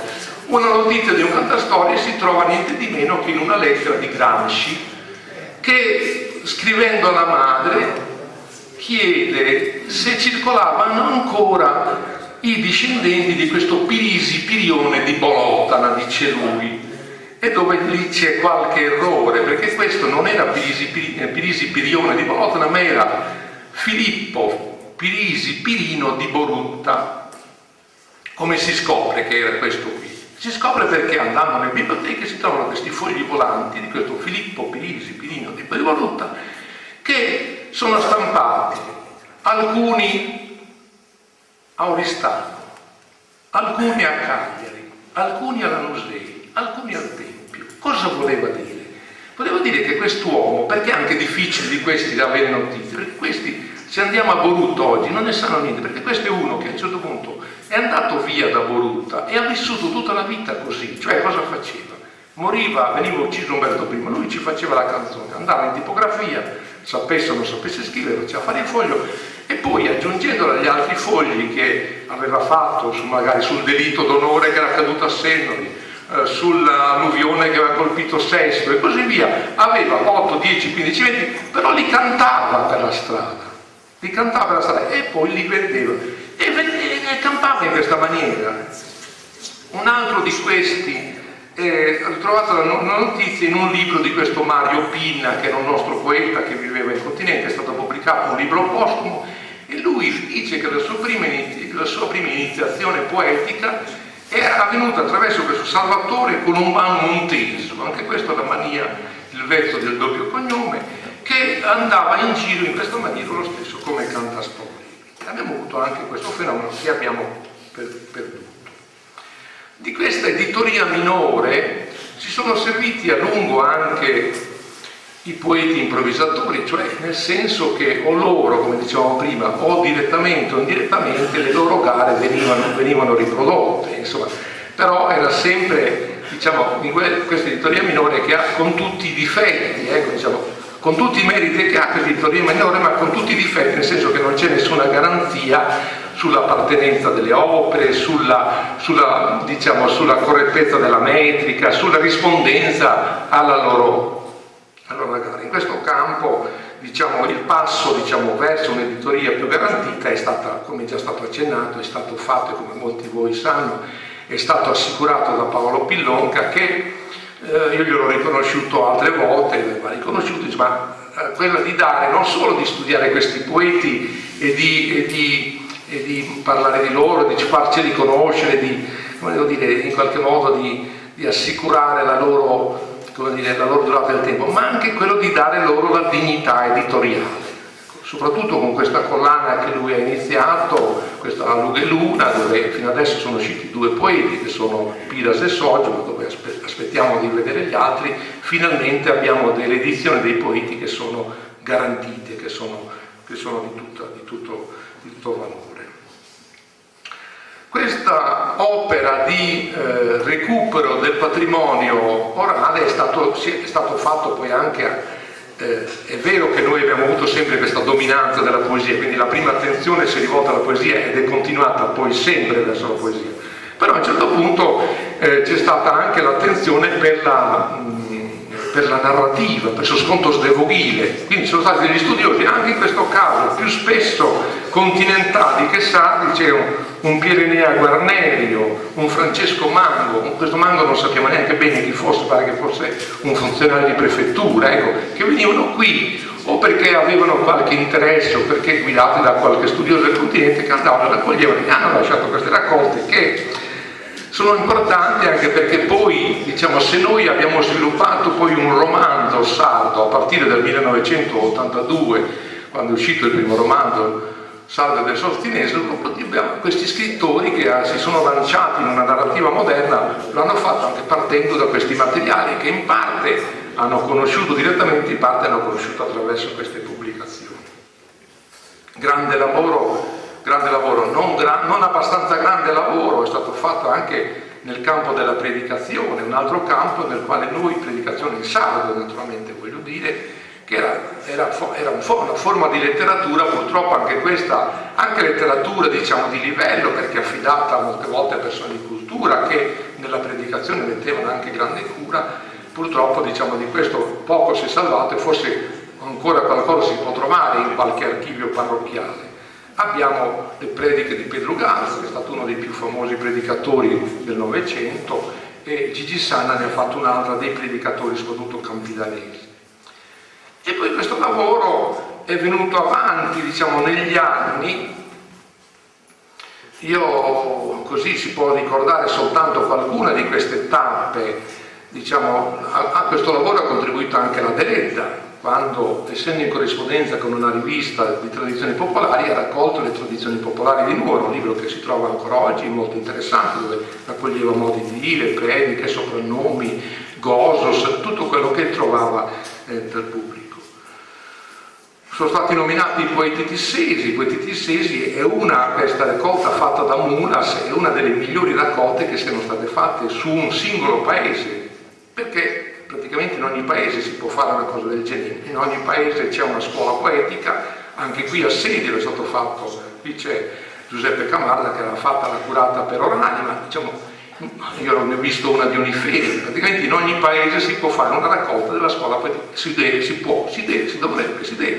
è un obbligo importante questo, di vedere in ogni paese qual è la scuola locale che è importante fissare, anche se alle volte i materiali possono sembrare non così di alto livello, ma vanno fissati.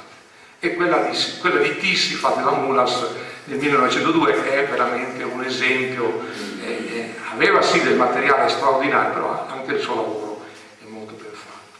E così via. Il Cartaraschi, che fu un editore del periodo fascista, che stando a Cagliari pubblicò tanta poesia sarda. Lo stesso Cambosu, nel suo Mienamaro, raccoglie tanta poesia.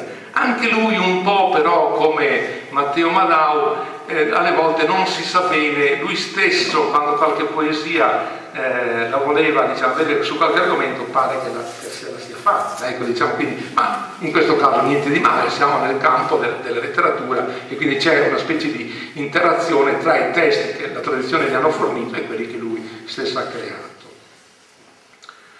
È giusto, mi sembra giusto citare la collana dei grandi poeti in lingua sarda dell'edizione della Torre, che insomma, diciamo, in una ventina di volumi ha raccolto tanta poesia sarda.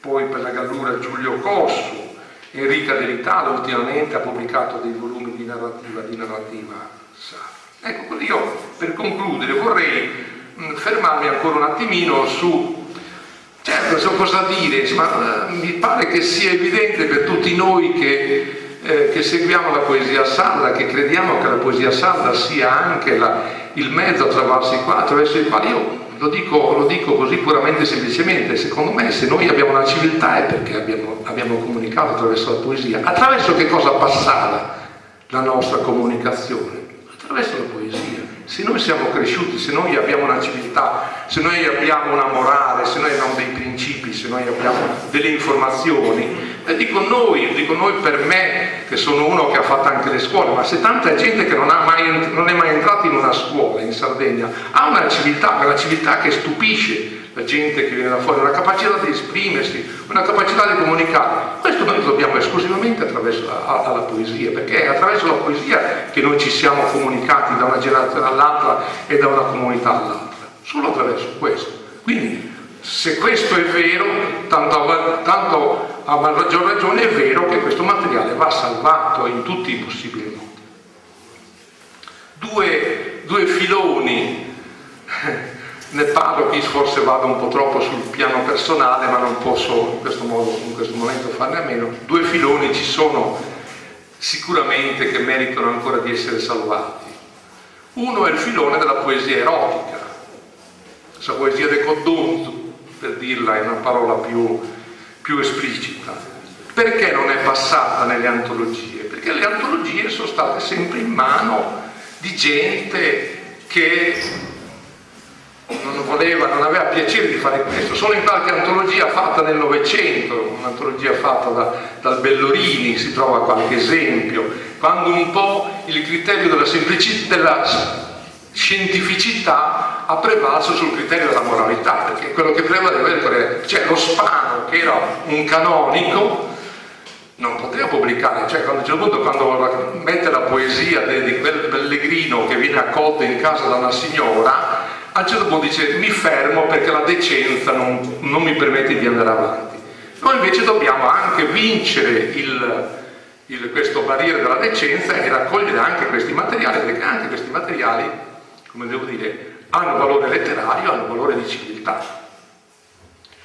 L'altro filone che curiosamente è sfuggito a una raccolta organica, ma diciamo penso che prima o poi ci si possa arrivare, è quella delle storie di Mastro Ioanne.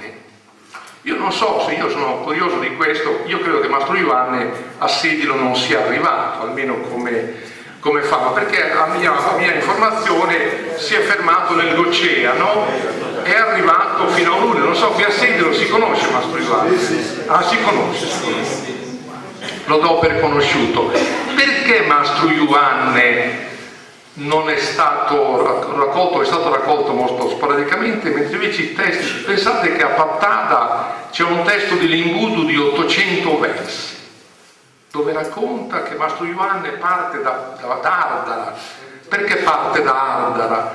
Perché Mastro Ioanne partiva dall'eslodo del potere, perché aveva, come diceva quello di Tissi, andava in carta de re, aveva il permesso reale per fare quello che faceva, cioè quello di andare a mangiare le provviste dei poveracci che non avevano quasi più niente per loro.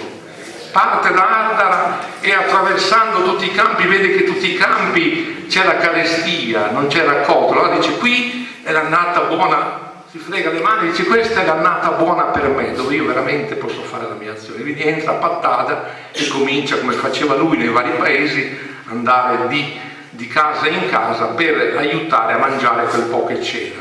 Ce n'è uno bellissimo che Paolo Pillonga conosce, fatto a Osilo da Tio Antonio Varina, improvvisatore, dove anche lì mette. Ne ho trovato da poco uno in Gallura, pensate che mestiere poteva fare Mastro Ioanne? Faceva il fabbricante di cinghie.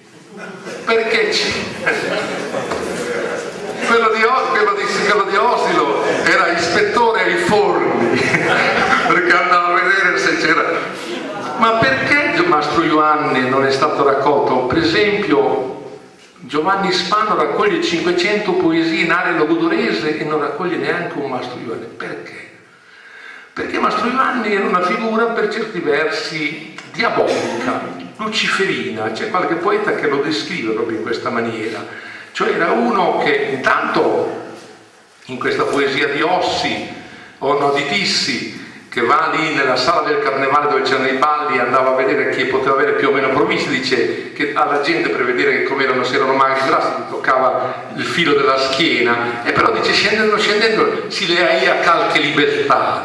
Quindi era con le ragazze naturalmente, quindi era un personaggio talmente al di fuori dalle norme comuni, talmente al di fuori dalle leggi, che evidentemente preoccupava un po' i ben pensanti. Quindi come la poesia erotica, anche la poesia di Mastro Giovanni è passata molto poco nei libri, ma come devo dire, abbiamo ancora tempo, questo lavoro di recupero non è finito. Io vedo che ogni volta quando escono i libri di poesia di storia locale, molti diciamo appassionati di storia locale si preoccupano anche giustamente di questo aspetto della realtà locale, quindi diciamo se ne abbiamo voglia rimbocchiamoci le mani e raccogliamo di questo materiale, che grazie a Dio ne abbiamo tanto. Grazie.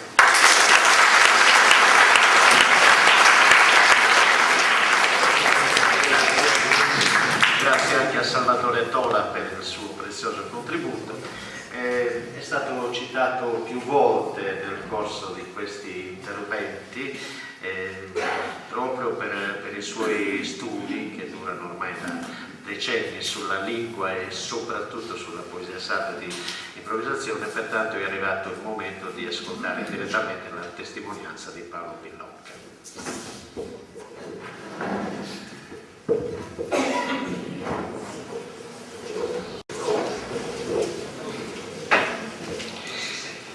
Dopo saluto dal coro, insomma, penso di tenere una verità intesa, di apparire fino a una fantasia, no? Questa è una via mala, ma non me ne sono mai capitato. Casini estume son logos pagos. In noi mi pare che sia sempre tempo bello. Mancare fiocche e mancare di vento. Come a essere fino a un vago stracco, poi no? Damos inteso,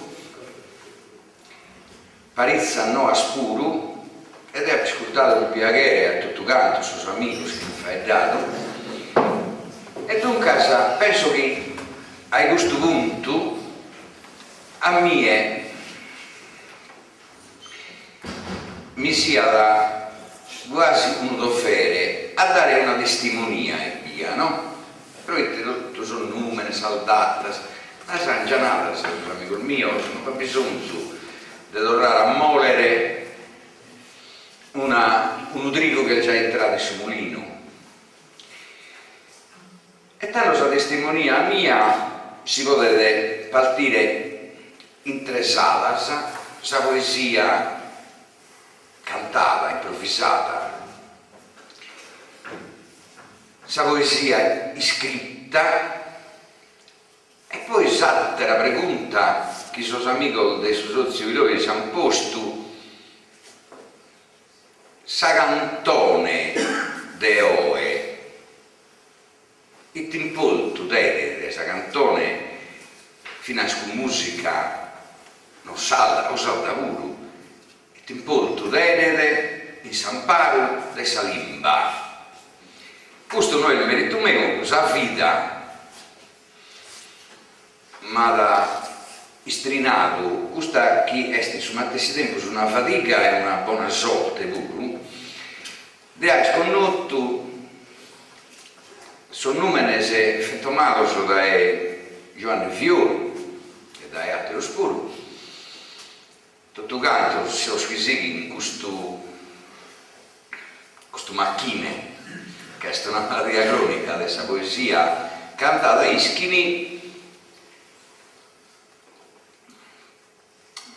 chi lo sappo con noto stotto massimamente a tiu Remundu Pira, a tiu Barone Sassu, a tiu Barone Cona, a tiu Antonio Pirera, a me da volo a tiu Peppe Sozzu, a tiu Ioanne Seu, a Marietu, Masala e Sosatrio scustonno il tolo spuru. Tanto è vero, sono andato Natalino, oh mi ha salvato Sadie Natalino, grazie e poi conserva messata sulla testa, poi una denaro. Su Inara Stue, su Geo e su Tue, no? Su Deo a un'ala e Tue a Sattera. È capitato fino a San Mie delle schiere in Kentano, sa poesia cantata, e sto tu canta, fundata sopra gusto, Deo so a un'ala, Tue sei a Sattera. Amigos podemos essere, però in palco ognuno deve difendere la regione sua, amparendela a deghile. Chi kende pur dei minoricare Sanzena, tanto Deo e Tue, famata da Duina che nacchi hai cantato, te aveva proprio raccontato a Tiu Remundu, ma non mi lamento, ma potete essere. Chi Tuccone, come sai, a Duina l'ha nato nacchi di seschi su Garrabussu, il Samugheo, il Spinghenne, Saboccia, appunto il Sursu, forse lei ha posto in difficoltà, e uno l'ha risposto. Ma si sodeo con su Garrabussu dando le stue su Spingodeo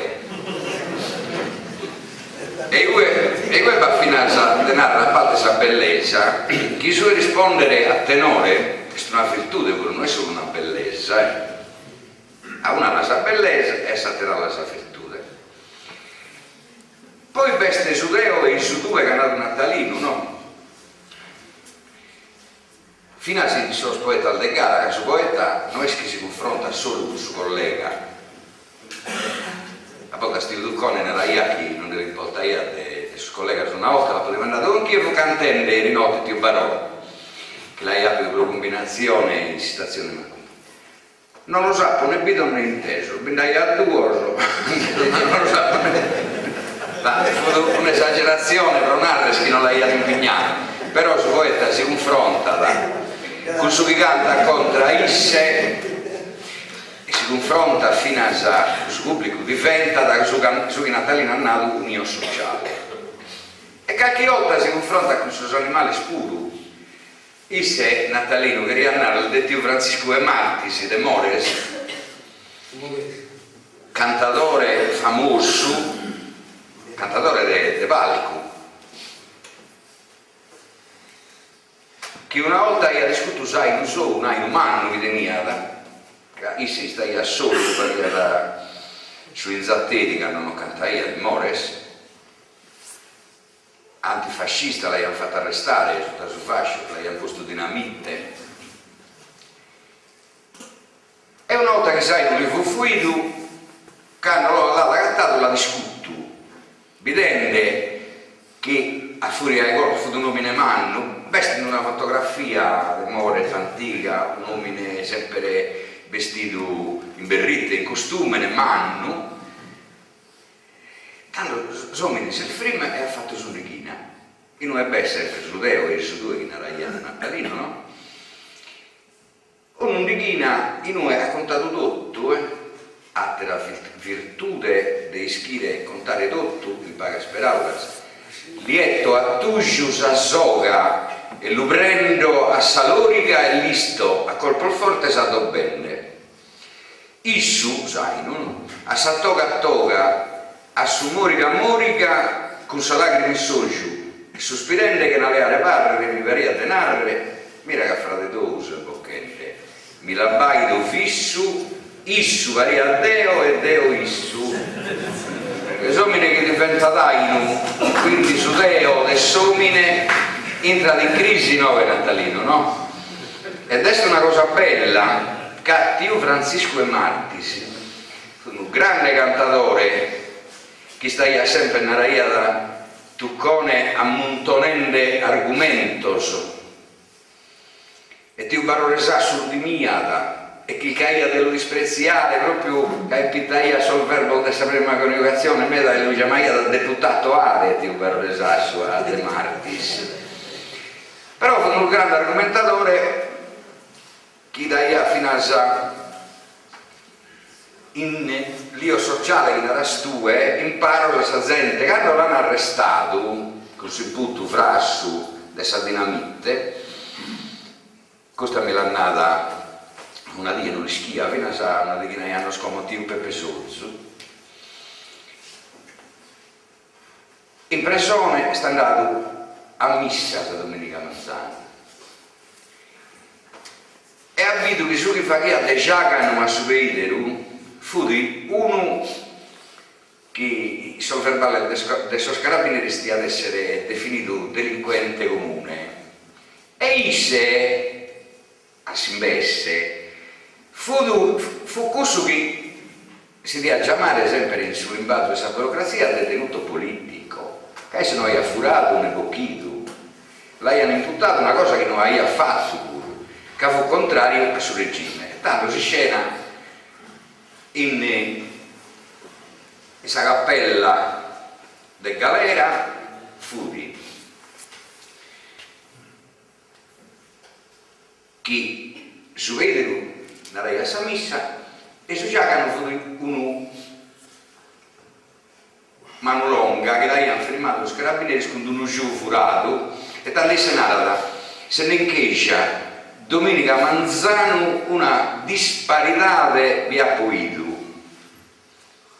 su sacerdote rasso e bene vestito un uomo e varia da in verano rasso sente che invece su cristiano un muccoso sconfuso e famito da s'avrebbe maltratto e consumito un sagara in colore da farano dai l'andare male sos affares sa missa assiste da sus presoneri si nuoro non è più padrono che a bucchi alvo un faghe di ono sotto il boese che pesai andoi che cantare se vi l'hanno leato los carabinieri e tanto fu di l'io liberato no del Dio Francisco de Martis che nara Deo non lunara ma chi è attuata a sui Dio Francisco narende comprendere cudu este alga un tonalzo Deo so, un detenuto politico De Martis Francesco de Mores poeta e dunque non ha nulla di te faghe e questo uno distinguere che Zoro e Storo e non si deve confondere né con Sabratta né con Suramine e i segui che allughere come prigionieri netto dai tutto il bascio e scrive questo come li scrivere questa cosa che è andato Giovanni Fiore come li scrivere è vero che sono poeta tutti sono poeta al fine al centro poeta al De Como no? Torrendo a Sudema di San Paolo di Salim li spara una grandezza a impitare per aves italiani no? Giovanni Fiore a chiccata a Pirastro a Garfino Conte però sì è vero che Dio Giuseppe Pirastro per dare impittato al Coeghero, al Coedeo, al Cuparato vero che quando Dio vedo un'ara davvero che morre si sposa a dolori di tutta Sadomo ed ogni maniera fai dente s'amore sa mamma no? Vero che morre si sposa a dolori di tutta Sadomo ed ogni maniera ma sentate pericolo limori di si seghere da gatta una terra su vizzo nasce che cresce dei fiori sul venuto di sa mamma vera e si la verde pro mala fortuna altera non pendasse mamma e tu non mi pare che sia di sale oppure se Maria Tommaso per non cliccare uno de oe no saludente chi esortava il saluto e sapeva difficile a volte sproite si narra sempre San Mattessi cosa sanno in pau un anno se roba è 7-8 anni scomo di che secondo un paragone chi a te di fare pensare a queste scalità di spuro che potete tenere un improvvisatore, no?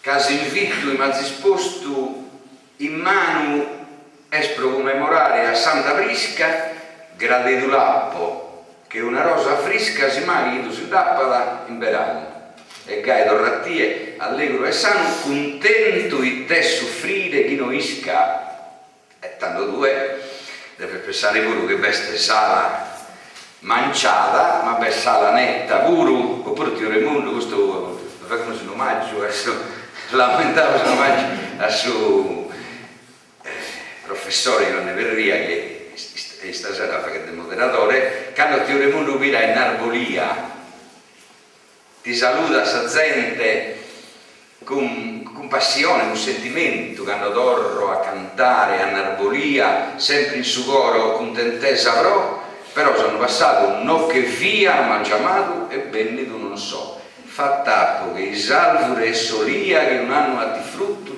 e un'opera in sinudocia che accudo nessi ultima volta ti saluto che si intendi a male e isse si varia da proprio amore invece poi durato a 370 sa poesia questo schinarana come ti ha lamentato Natalino chi sono poetas improvvisadores daranno sempre stamatessi cosa che mi dà palizzoso garas hanno ascoltato vagas però non ha nulla una volta sono stato costretto fino a Seo a Diego Corraini pure un amico che ha dato questa cosa ma come era raccontato tu è come mi deve fernare di nuovo di fronte a questa gente dai canno sese che ne ascoltare una gara e dai gusadie in torrendo in pala scanta se andate a ascoltare salvetta tua perché tu non ascolta una gara non può narrare scrivere los poetas cantano sempre stamattina cosa se no sa gente se ne vuole infadata non lo sai a che il filoso San Maggio e l'incanto di questa poesia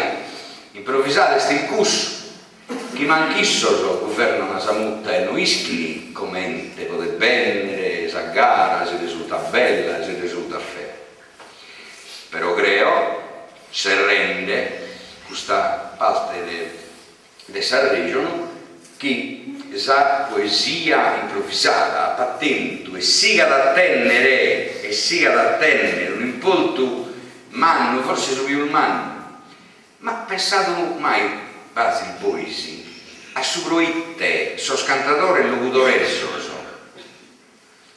andano a cantare fino a capoterra e tutto lo scomprende. Issoso, sa limba dessa comunicazione esatta, l'hanno già fatta. Noi la teniamo, è scussa la limba, potete essere scussa.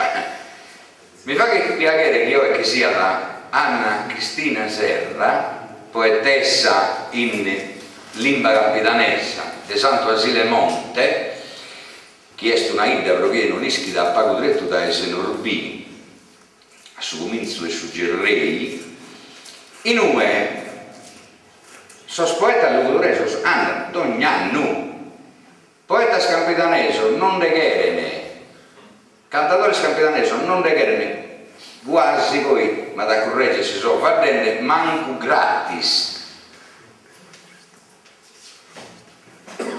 tanto costite che chi questa la tradizione secolare ma più che secolare poi stasera che qualcuno ha fatto di salgare a Spumalocco, Mureno e Caro che sono prima adesso 1896 ma è la prima tanto se noi su Rai Gusto vi faremo qualche pensamento forse sa difficoltà di noi che manna come te potete parlare. La poesia de Meledu, la poesia di Giovanni Fiore, andiamo fino a sì, Giovanni Fiore canta rischi di improvvisare, pure se non va andata ma non arriva sullo studio.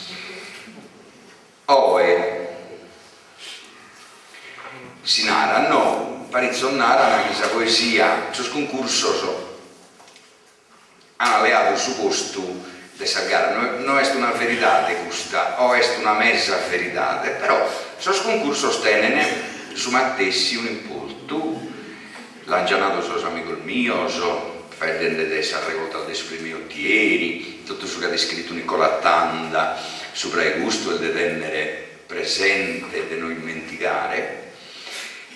Ma devo dire che Renare fino a qualche cosa che da in più chi attento a questa poesia scritta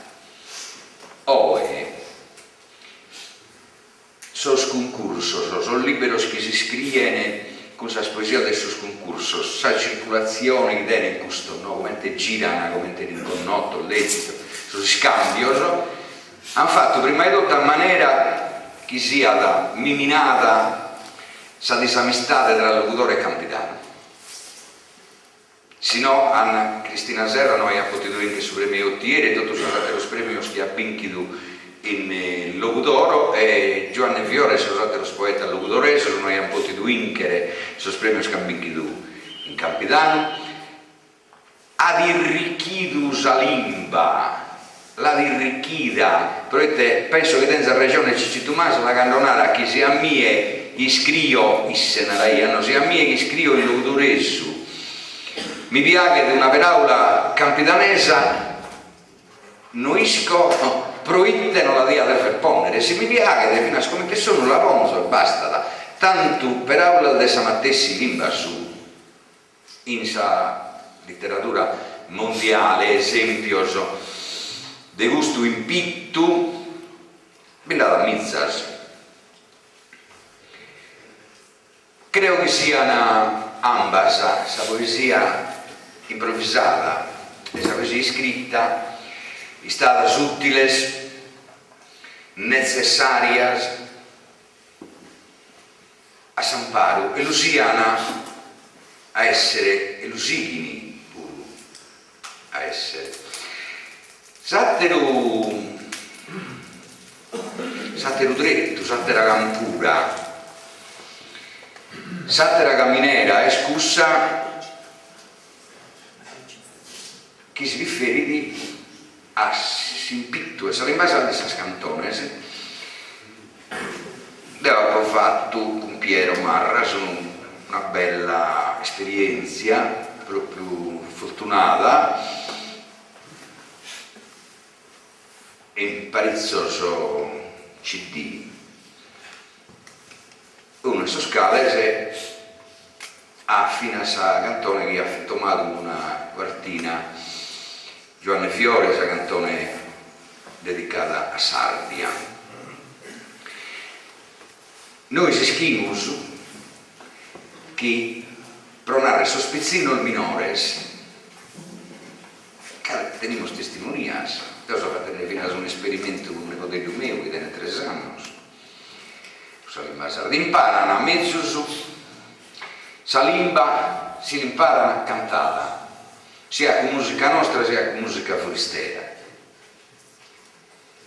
che le resta imprimita con su suono leno di saperaula nata e con su suono più forte che tiene più poderio di saperaula cantata.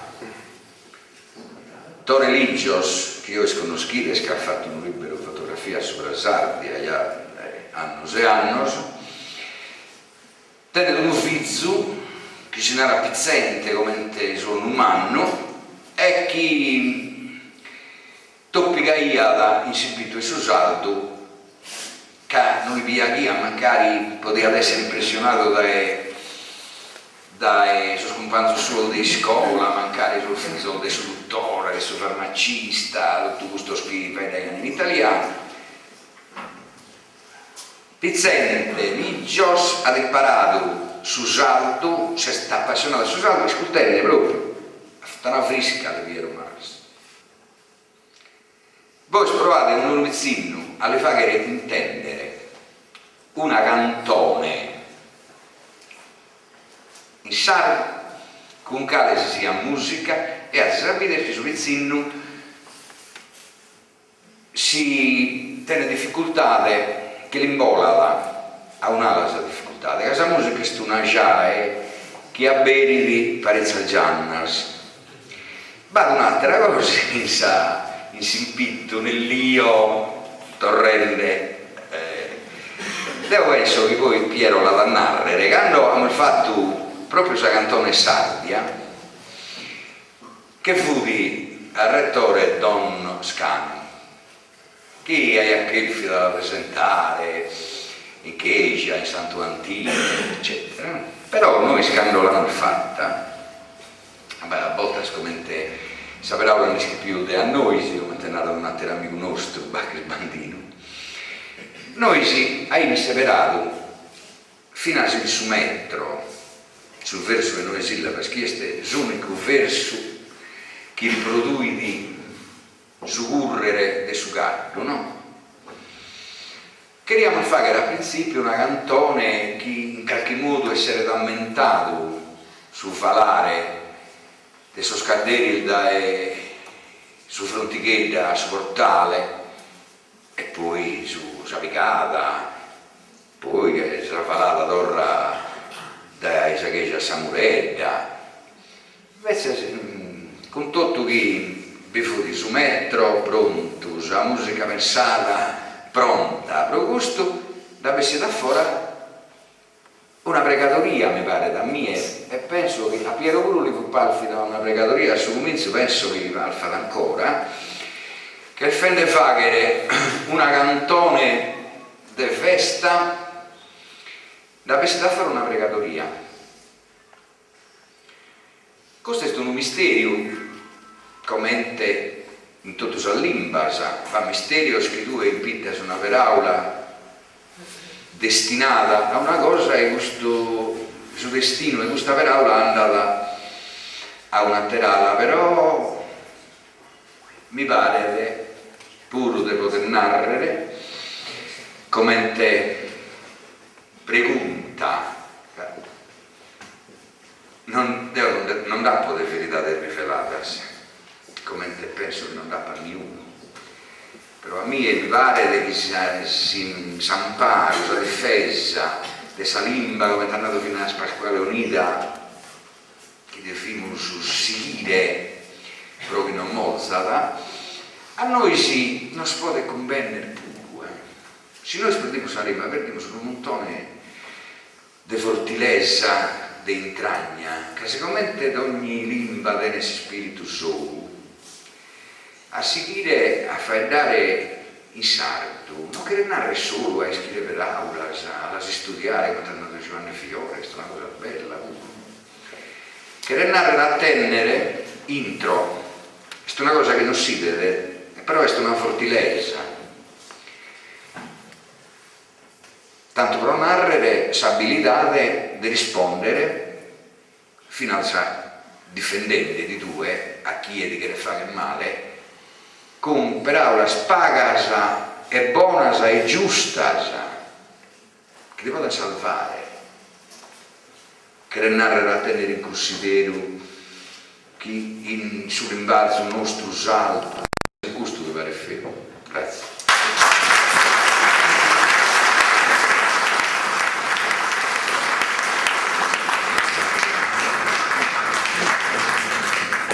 Visto che è stato citato da Paolo Villonga per la collaborazione e tra l'altro ricordo anche con piacere quando nacque la canzone dell'Arbia perché fu la sigla di un programma che conducevo allora e quindi fu quasi, non dico in anteprima, ma era appena uscita la canzone.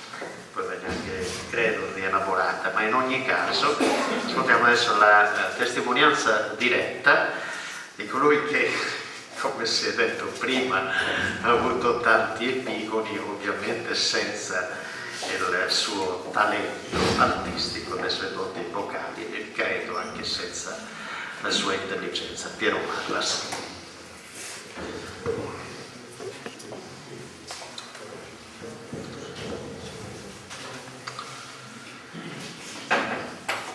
Ho il sospetto che mi abbiate gratificato oltremodo facendomi parlare per ultimo, però un sospetto che questa gratificazione nasconda qualcosa, perché a questo punto penso che uno può dire quello che vuole, l'attenzione ormai è scemata, visto le facce che sono già altrove, giustamente, consentite questa battuta, però è raro vedere, neanche a messa, un'attenzione del genere su un tema così difficile, lontano dal ritmo moderno, lontano dalla realtà che viviamo, dai giovani, da tutto.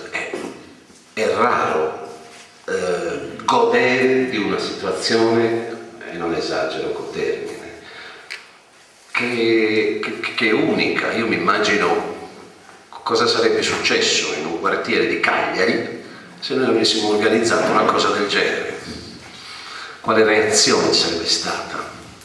Ecco, se avessimo potuto ipotizzare una cosa del genere come quello che sta succedendo adesso. Voglio essere un po' provocatorio, io scrivo perché così come mia deformazione, per cui scrivo anche le impressioni che ho, la gente che non conosco, prima cosa che mi ha colpito, ad esempio oggi venendo, mi hanno dato questo invito che io non avevo il piacere ancora di conoscere, e leggo: convegno sulla lingua sarda, limba de cantos, limba de poesia. Chi organizza? L'associazione archeologica ILOI. Un'associazione archeologica. Allora noi, io compreso, dobbiamo porci il problema se noi facciamo parte di questo mondo e di questo mondo è l'archeologia che se ne deve occupare, perché siamo già noi archeologia in questo senso.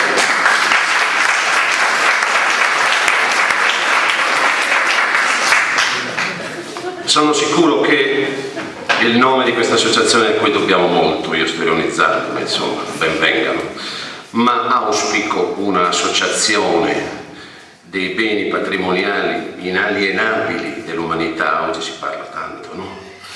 Un'associazione dei beni inalienabili dell'umanità contemporanea e futura che organizzi un convegno sulla musica, sulla lingua sarda.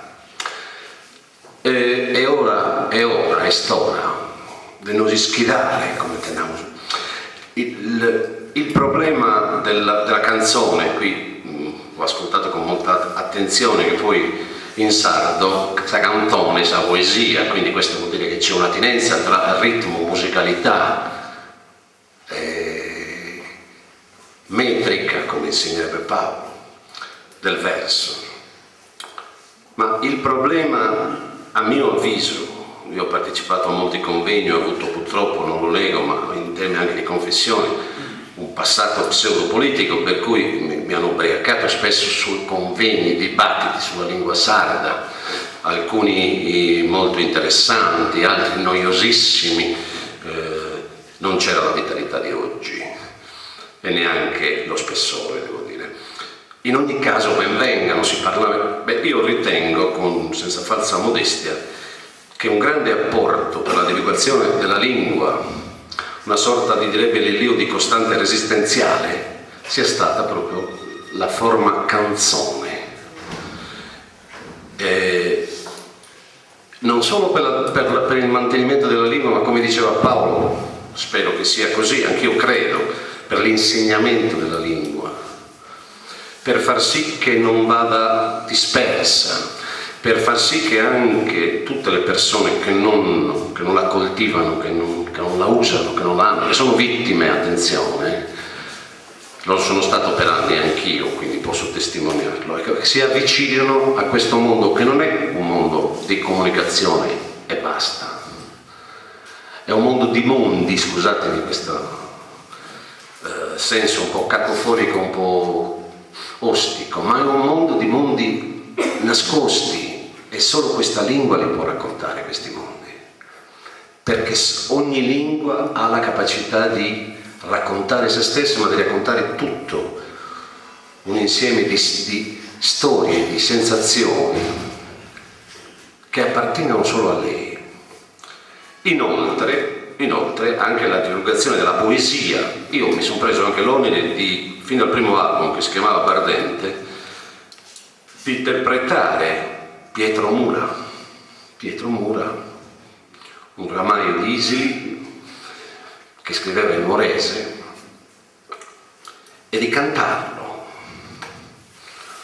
dopo di lui. Ma questo è un mondo che ha cantato tutti, ha cantato Montanaro, ha cantato Peppino Mereu, quindi noi abbiamo anche questa grande capacità di cantare la poesia e quindi di divulgarla. Tutto questo, quali risultati ha prodotto poi alla fine? Perché poi è una scommessa, cioè chi fa questo lavoro, che si mette in testa di fare non il cantautore ma l'artigiano. Questo neologismo non mi piace perché non rende giustizia. Se uno inizia a comporre, a scrivere, a interpretare, a arrangiare, suonare, incidere, produrre le cose che fa, non può essere chiamato solo cantautore, ma mi piace più artigiano, al limite cantore, insomma, ma qualcosa che non sia un italianismo brutto, devo dire, molto brutto, che è molto riduttivo. Ecco, dicevo, che cosa ha prodotto poi? Io ho colto la provocazione abilmente edulcorata dall'amico Giovanni Perria di Giovanni Violi, l'ho colta e la condivido, attenzione. Sugli epigoni, non sta a me dirlo, quando però si passa da una realtà che quella che ho vissuto io negli anni 80, dove la maggior parte dei gruppi musicali, quindi dei giovani, emulavano, no? I prototipi stranieri, per cui facevano quello che in termini moderno oggi si chiamano le cover, cioè cantavano in inglese qualcosa in italiano, ma non avevano una coscienza di poter cantare uno specifico, di poter far partire la musica da qua e non far sì che la musica arrivasse e basta. Ecco, allora si è passati da questa realtà a una realtà dove oggi cantano in sardo tutti. Qualcuno direbbe purtroppo, nel senso che non tutti lo fanno con cognizione di causa o con rigore, ma questo è uno scotto che si deve pagare in ogni campo, nel senso che la quantità poi porta anche a un detrimento della qualità, per cui poi alla fine,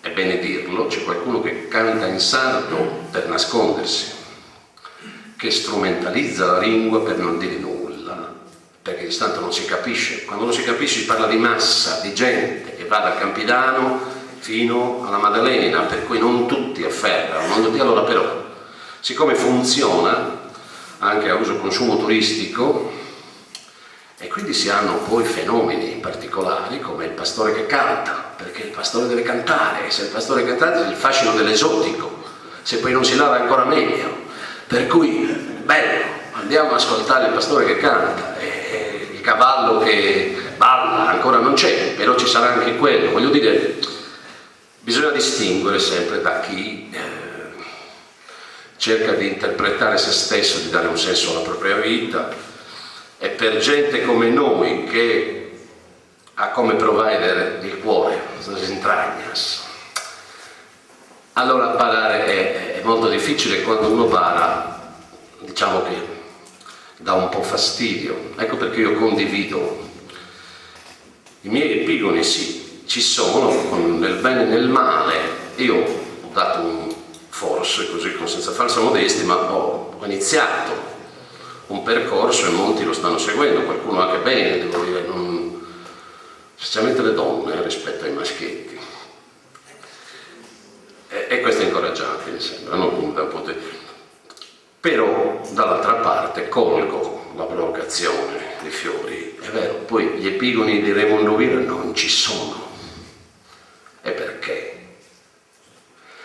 Che cosa c'è? Perché noi possiamo, allora, le istituzioni, possiamo fare anche una sorta di vittimismo a cui ci stiamo abituando un po' troppo, però io voglio andare avanti. Io considero una grande modernità la poesia sarda,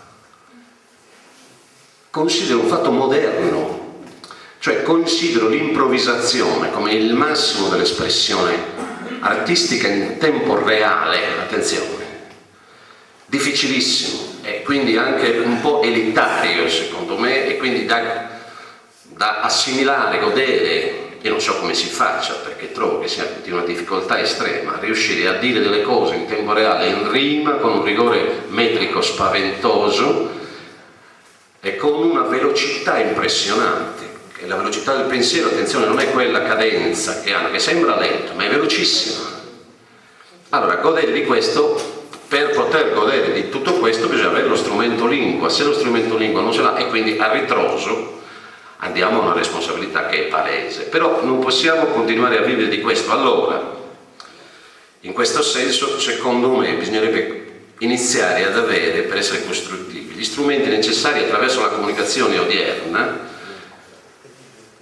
per contrastare il bombardamento mediatico, che è quello a cui noi assistiamo quotidianamente, per cui mia figlia chiaramente sente le cose che faccio io, ma non le sente come le sento io, le ama ma non le può vivere come le vivo io, eppure esame, voglio dire, è molto vicina a me dal punto di vista della sensibilità, ma è lontana perché vive un ritmo e un mondo che non appartiene a un concetto che spesso è museale della lingua e della poesia. Allora, per proporre, io ho pensato anche a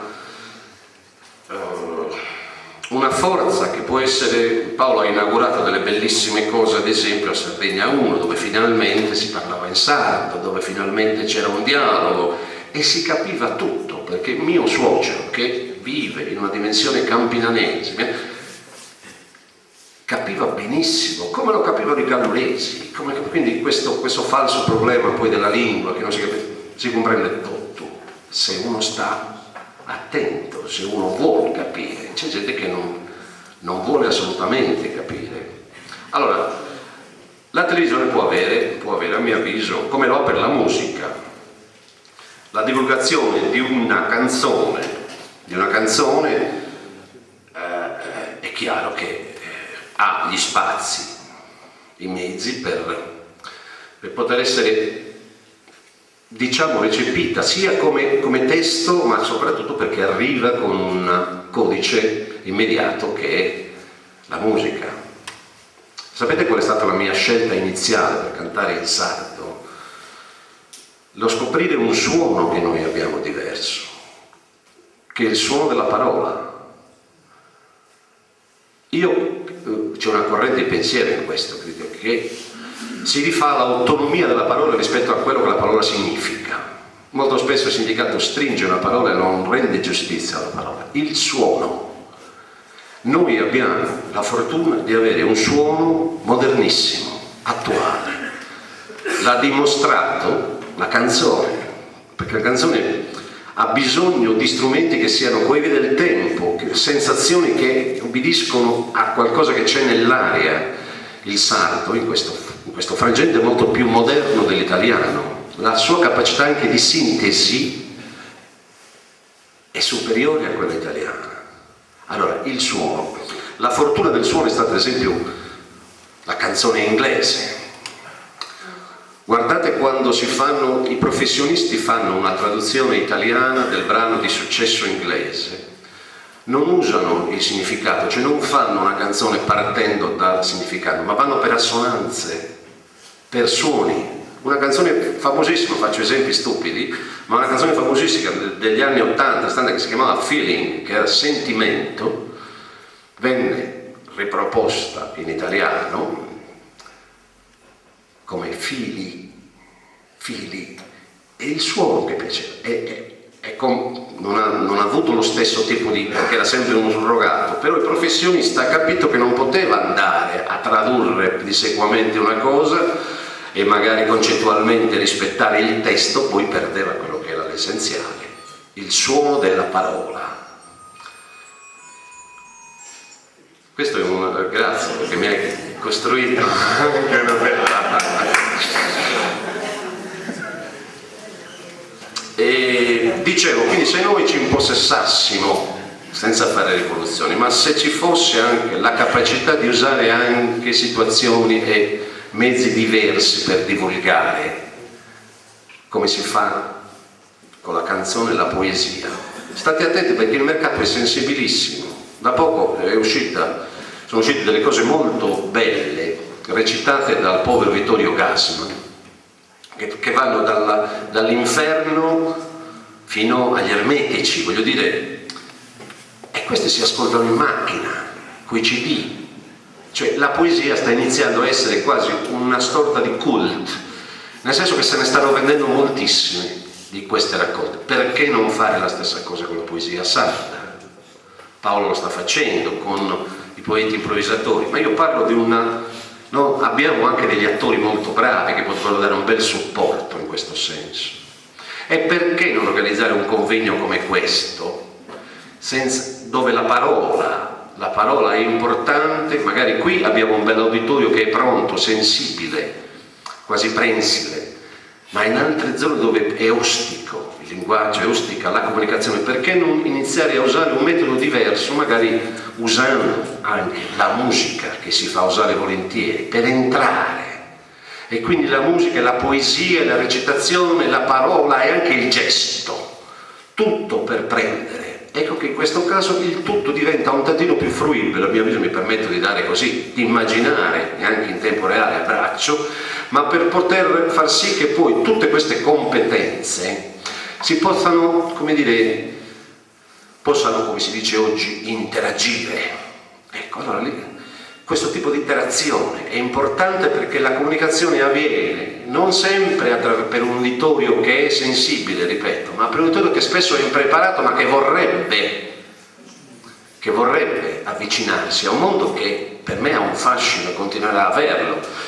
Io insisto nel dire che per me cantare in sardo è stato un punto di arrivo, non un punto di partenza. Un punto di arrivo, quindi sono arrivato a cantare in sardo con un percorso che era quello di tutti i sessantottini, che era quello proprio di avere, come dire, di aver vissuto le epoche musicalmente parlando più classiche, dal beat al rock, qualcosa di jazz, con infarinature un po' pseudo-americane, dallo spirituals alla folk song, un sostrato, direi un mazzamurro più che sostrato, di sensibilità e di vari stili, che però poi hanno fatto sì che ci fosse una sorta di punto d'arrivo, come un fiume, no? Allora uno arriva a cantare in sardo, tutto questo vi è servito per poi recuperare, oggi si dice in termini molto generico, l'identità. Ora io non so che concetto passi per l'identità, per me l'identità è un concetto dinamico, nel senso che è qualcosa che si è, non è qualcosa che si ha. E allora se si è, io voglio essere, come diceva Pascal, è standardo, voglio essere oggi e voglio essere presente con quello che io riesco a portare di nicchia, si dice, con il mio specifico, ma badate a vedere che se andate a cantare in Australia o anche in Europa o in Canada, non vogliono sentire il surrogato del Festival di Sanremo, non gliene frega nulla, ma ti capiscono e si entusiasmano, e non parlo di immigrati, ma si entusiasmano per una canzone che è diversa, un usono che non è stesso usono italiano, ma è stesso usono sardo. Io vado oltre, internazionale, cioè io riesco a essere recepito da chi non mi capisce più se canto in sardo che se canto in italiano, ma come senso moderno della canzone, della parola, della lingua, perché è più accattivante, o meglio, è nuovo. Io vi chiedo scusa per queste considerazioni un po' forse disordinate. Forse in tutto quello che io ho fatto fino adesso c'è stato un paradosso, una sorta di contraddizione. Da una parte ho cercato, almeno attraverso quello che è il mio, come si dice, background, di liberare la musica da canoni che secondo me erano un po' troppo codici, che erano un po' troppo rigidi della tradizione, e dall'altra però non potevo perdere di vista la tradizione. Quindi io posso essere nessuna novità, Jeans e Berritta, oppure pianoforte Steinway e Berritta, cioè coniugare dei mondi che prima erano inconciliabili, magari spesso col rischio dell'ibrido, perché questo c'è anche da un punto di vista della scommessa, della composizione. Ma è come la macelleria, che dove c'è scritto macelleria sarda, ma non è detto che venda carni sarde, anzi non le vende per niente, però è macelleria sarda. Allora questo senso del posticcio io ho sempre cercato di evitarlo con un rigore anche estremo, devo dire anche circondato di sensibilità particolari, come l'incontro con Paolo. Per me è stato, direi, importante per un mondo che non conoscevo e per un'interpretazione lirica di questo mondo, e allora lì riesci a cogliere, prendi quello che puoi prendere, e poi c'è anche lì una bella interazione che in genere finisce con un bel bicchiere di vino. Però anche questo è importante. Dicevo poco fa a Natalino, ma perché a un certo punto non facciamo una pausa e ci beviamo tutti un bicchiere? Cioè interpretare anche questo senso che è molto della fruizione, per cui c'è da una parte un uditorio, dall'altra chi parla. Perché non interrompere, che poi non guasta neanche, con una sorta di ricreazione o di momento in cui ci si libera un po' da questo ruolo, ecco, e poi fino all'idea che ho espresso poco fa di rendere anche di fare una regia di queste cose. Ripeto, non se ne ha bisogno qua, ma qui si gioca in casa con un humus che non si sente nell'aria. Però io voglio arrivare laddove è difficile arrivare, e ci voglio arrivare con i mezzi che ho. Quindi invadere anche i templi della comunicazione, invadere anche le emittenti, stimolarle per fare qualcosa. Anche Sardegna Canta fa spettacolo, però lascia un po' a desiderare su questo versante. Il buon Giovanni, quando faceva la trasmissione, era uno che era dentro la trasmissione, io sono via di stranzo, no?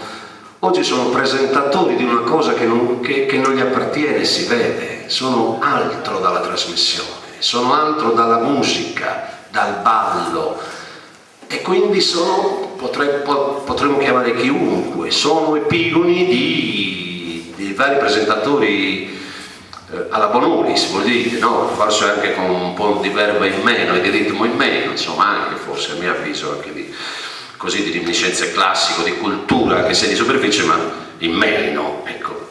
Cioè, nel senso che ogni cosa che ci viene presentata oggi, anche in termini di comunicazione televisiva, non lo dico per piaggeria, ma quando c'era il buon Perria dagli occhi cerulei, voglio dire, riusciva a dare qualcosa, nel senso che lui era uno di noi. Adesso invece si ha questa oggettivazione del presentatore, perché il presentatore presenta qualcosa che non gli appartiene, questo si sente, come che lui fosse uno degli altri, cioè di quelli che fanno una trasmissione perché si deve fare, perché ha audience, ma sono come il cameraman che guarda l'orologio, vabbè, anche oggi balla il tenore esibito, anche bastano.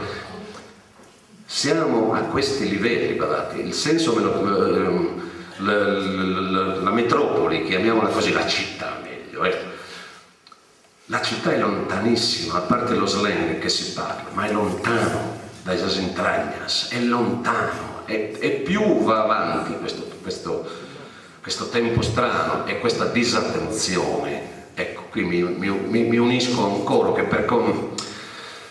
mi dispiace anche usare questo termine, ma è più che una disattenzione, è menefreghismo, e non riesco ancora a capire come si faccia a asserire o a professare una sardità di maniera, perché di maniera si tratta, a sposare la sardità con tutto quello che gli compete, e poi a invadere quest'isola di concerti jazz. È una cosa che mi sto chiedendo, perché va benissimo, anche a me piace quel tipo di musica, ritengo che si diverta più chi la fa che chi l'ascolta, però voglio dire, c'è una cultura importante anche lì, ma c'è una sperequazione enorme tra la musica cosiddetta altra e quella che viene invece foraggiata continuamente, quindi anche qui non si capisce, anzi c'è una contraddizione incredibile tra chi si era professato come il paladino o una sorta di, tra virgolette, messia, se vogliamo, un amico che finalmente prendeva in considerazione un mondo a cui tutti noi, lui compreso, apparteniamo, e che poi improvvisamente queste attese vengono, questa attesa viene banalizzata, perché poi alla fine non è successo niente, anzi ci sono stati i famosi tagli, no? A livello istituzionale, e non entro molto in questa, perché se ne è parlato anche troppo, però si è usato lo stesso metro con tutto senza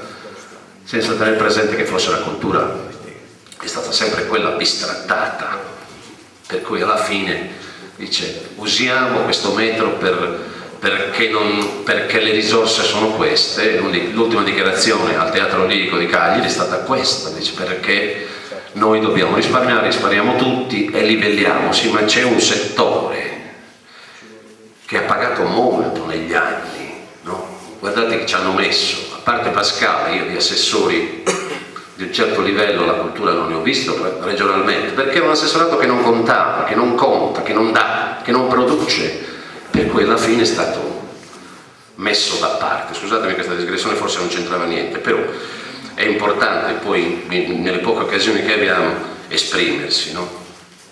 Quindi questo, e vado a chiudere, questo concetto, io poco fa ho fatto una battuta all'inizio, questo convegno organizzato da una società che si occupa, da un'associazione che si occupa di archeologia. Rischiamo di vedere morire una realtà che molti ci invidiano. Abbiamo esempi come Benigni che racconta delle gare poetiche in Toscana, noi non abbiamo Benigni che lo possa fare, però veramente io ritengo che ci voglia una sorta di riscossa. E badate bene, la riscossa non è una delle solite manifestazioni che si possono fare, no, io direi che bisogna che anche il concetto di intellettuale vada rivisto. C'è troppa gente che poi alla fine si nasconde, e in questo mondo adesso bisogna uscire fuori, ma bisogna fuori con un appello serio, e prima sarà un appello, dopo sarà un concerto dove dovremo farlo, un chiasso organizzato cercando di dare stile al rumore. E io ritengo che giornate come queste avrebbero bisogno anche di una presenza istituzionale. Oggi l'unico che c'era era Pascale, perché era del posto, ma perché è una persona sensibile, perché è una persona che è stata sempre vicina a questo mondo, perché gli appartiene. Ma in questa piccola sala avrei voluto vedere il presidente della regione, gli assessori, per nobilitare e per essere a sua volta nobilitati. Perché si è visto oggi, e mi sembra di aver chiuso così, forse è meglio. Grazie.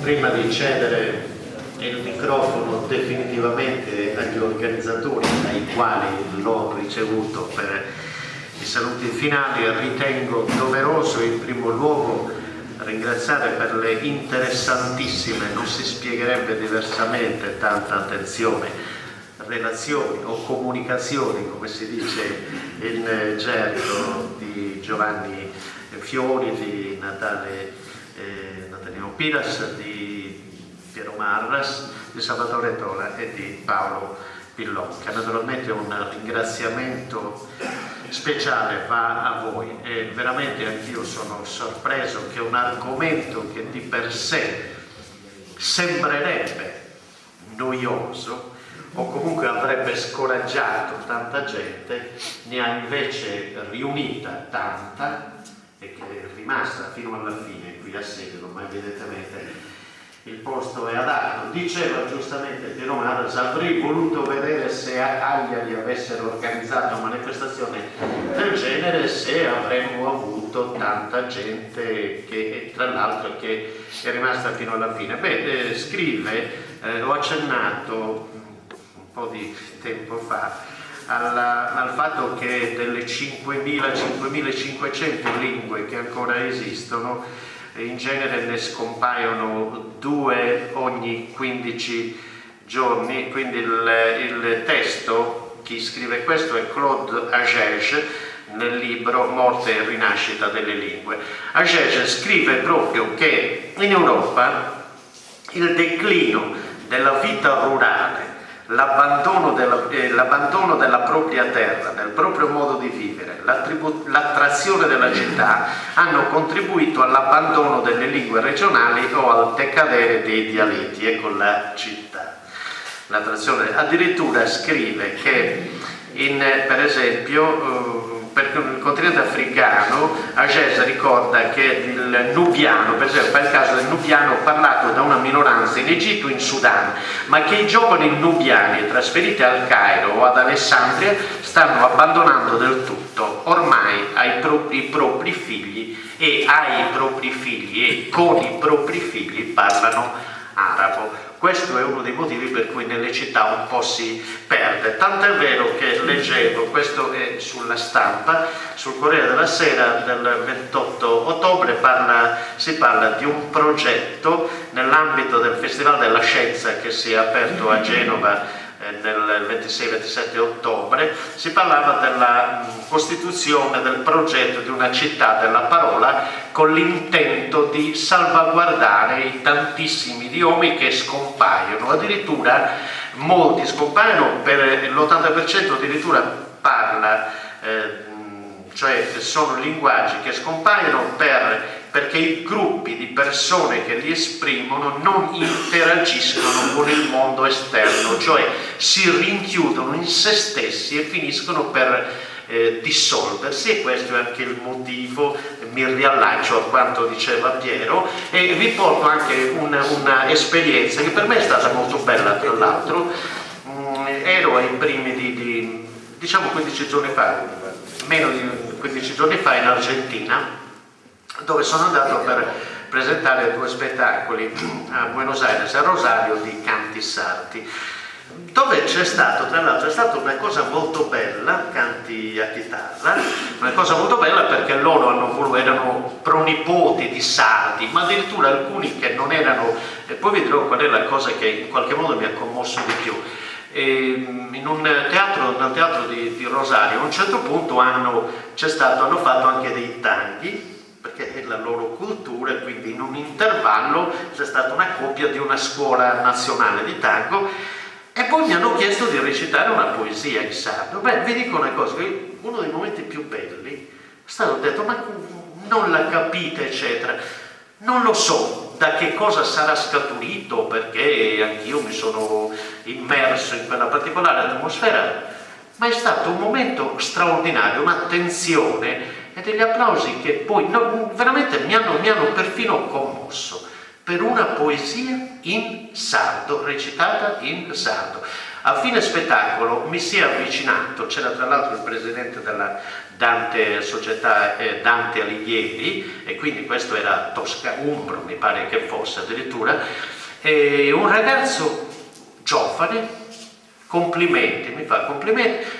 Io non c'entro niente con la Sardegna, sono nipote di piemontesi, è venuto a seguire il nostro spettacolo, dice la poesia era bellissima, non so, qualcuno gliel'avrà tradotta, presumo. Questo per dire che anche la nostra realtà può essere, non dico internazionalizzata, però quando si canta sicuramente sì, perché la musica non ha confini.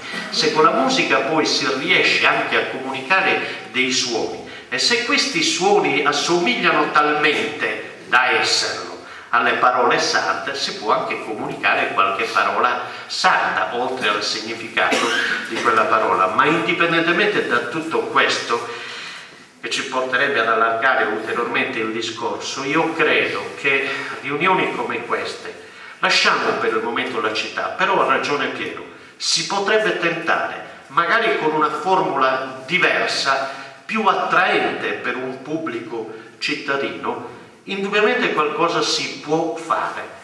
Ripeto e aggiungo, qualcosa si deve fare se noi vogliamo veramente salvaguardare non la lingua intesa solo come mezzo di comunicazione, ma la lingua intesa come patrimonio di civiltà, e credo che noi che possiamo ancora farlo, indipendentemente dal fatto che possiamo farlo, diciamo, per secoli a venire, ma almeno per il momento, se riusciamo a salvarla, questa nostra lingua, e se insieme a questa nostra lingua riusciremo a salvare tutto quello che è il nostro patrimonio culturale, che è patrimonio di civiltà, credo che abbiamo il dovere di farlo. Voi l'avete fatto questa sera, speriamo che siano anche altri a farlo. Grazie.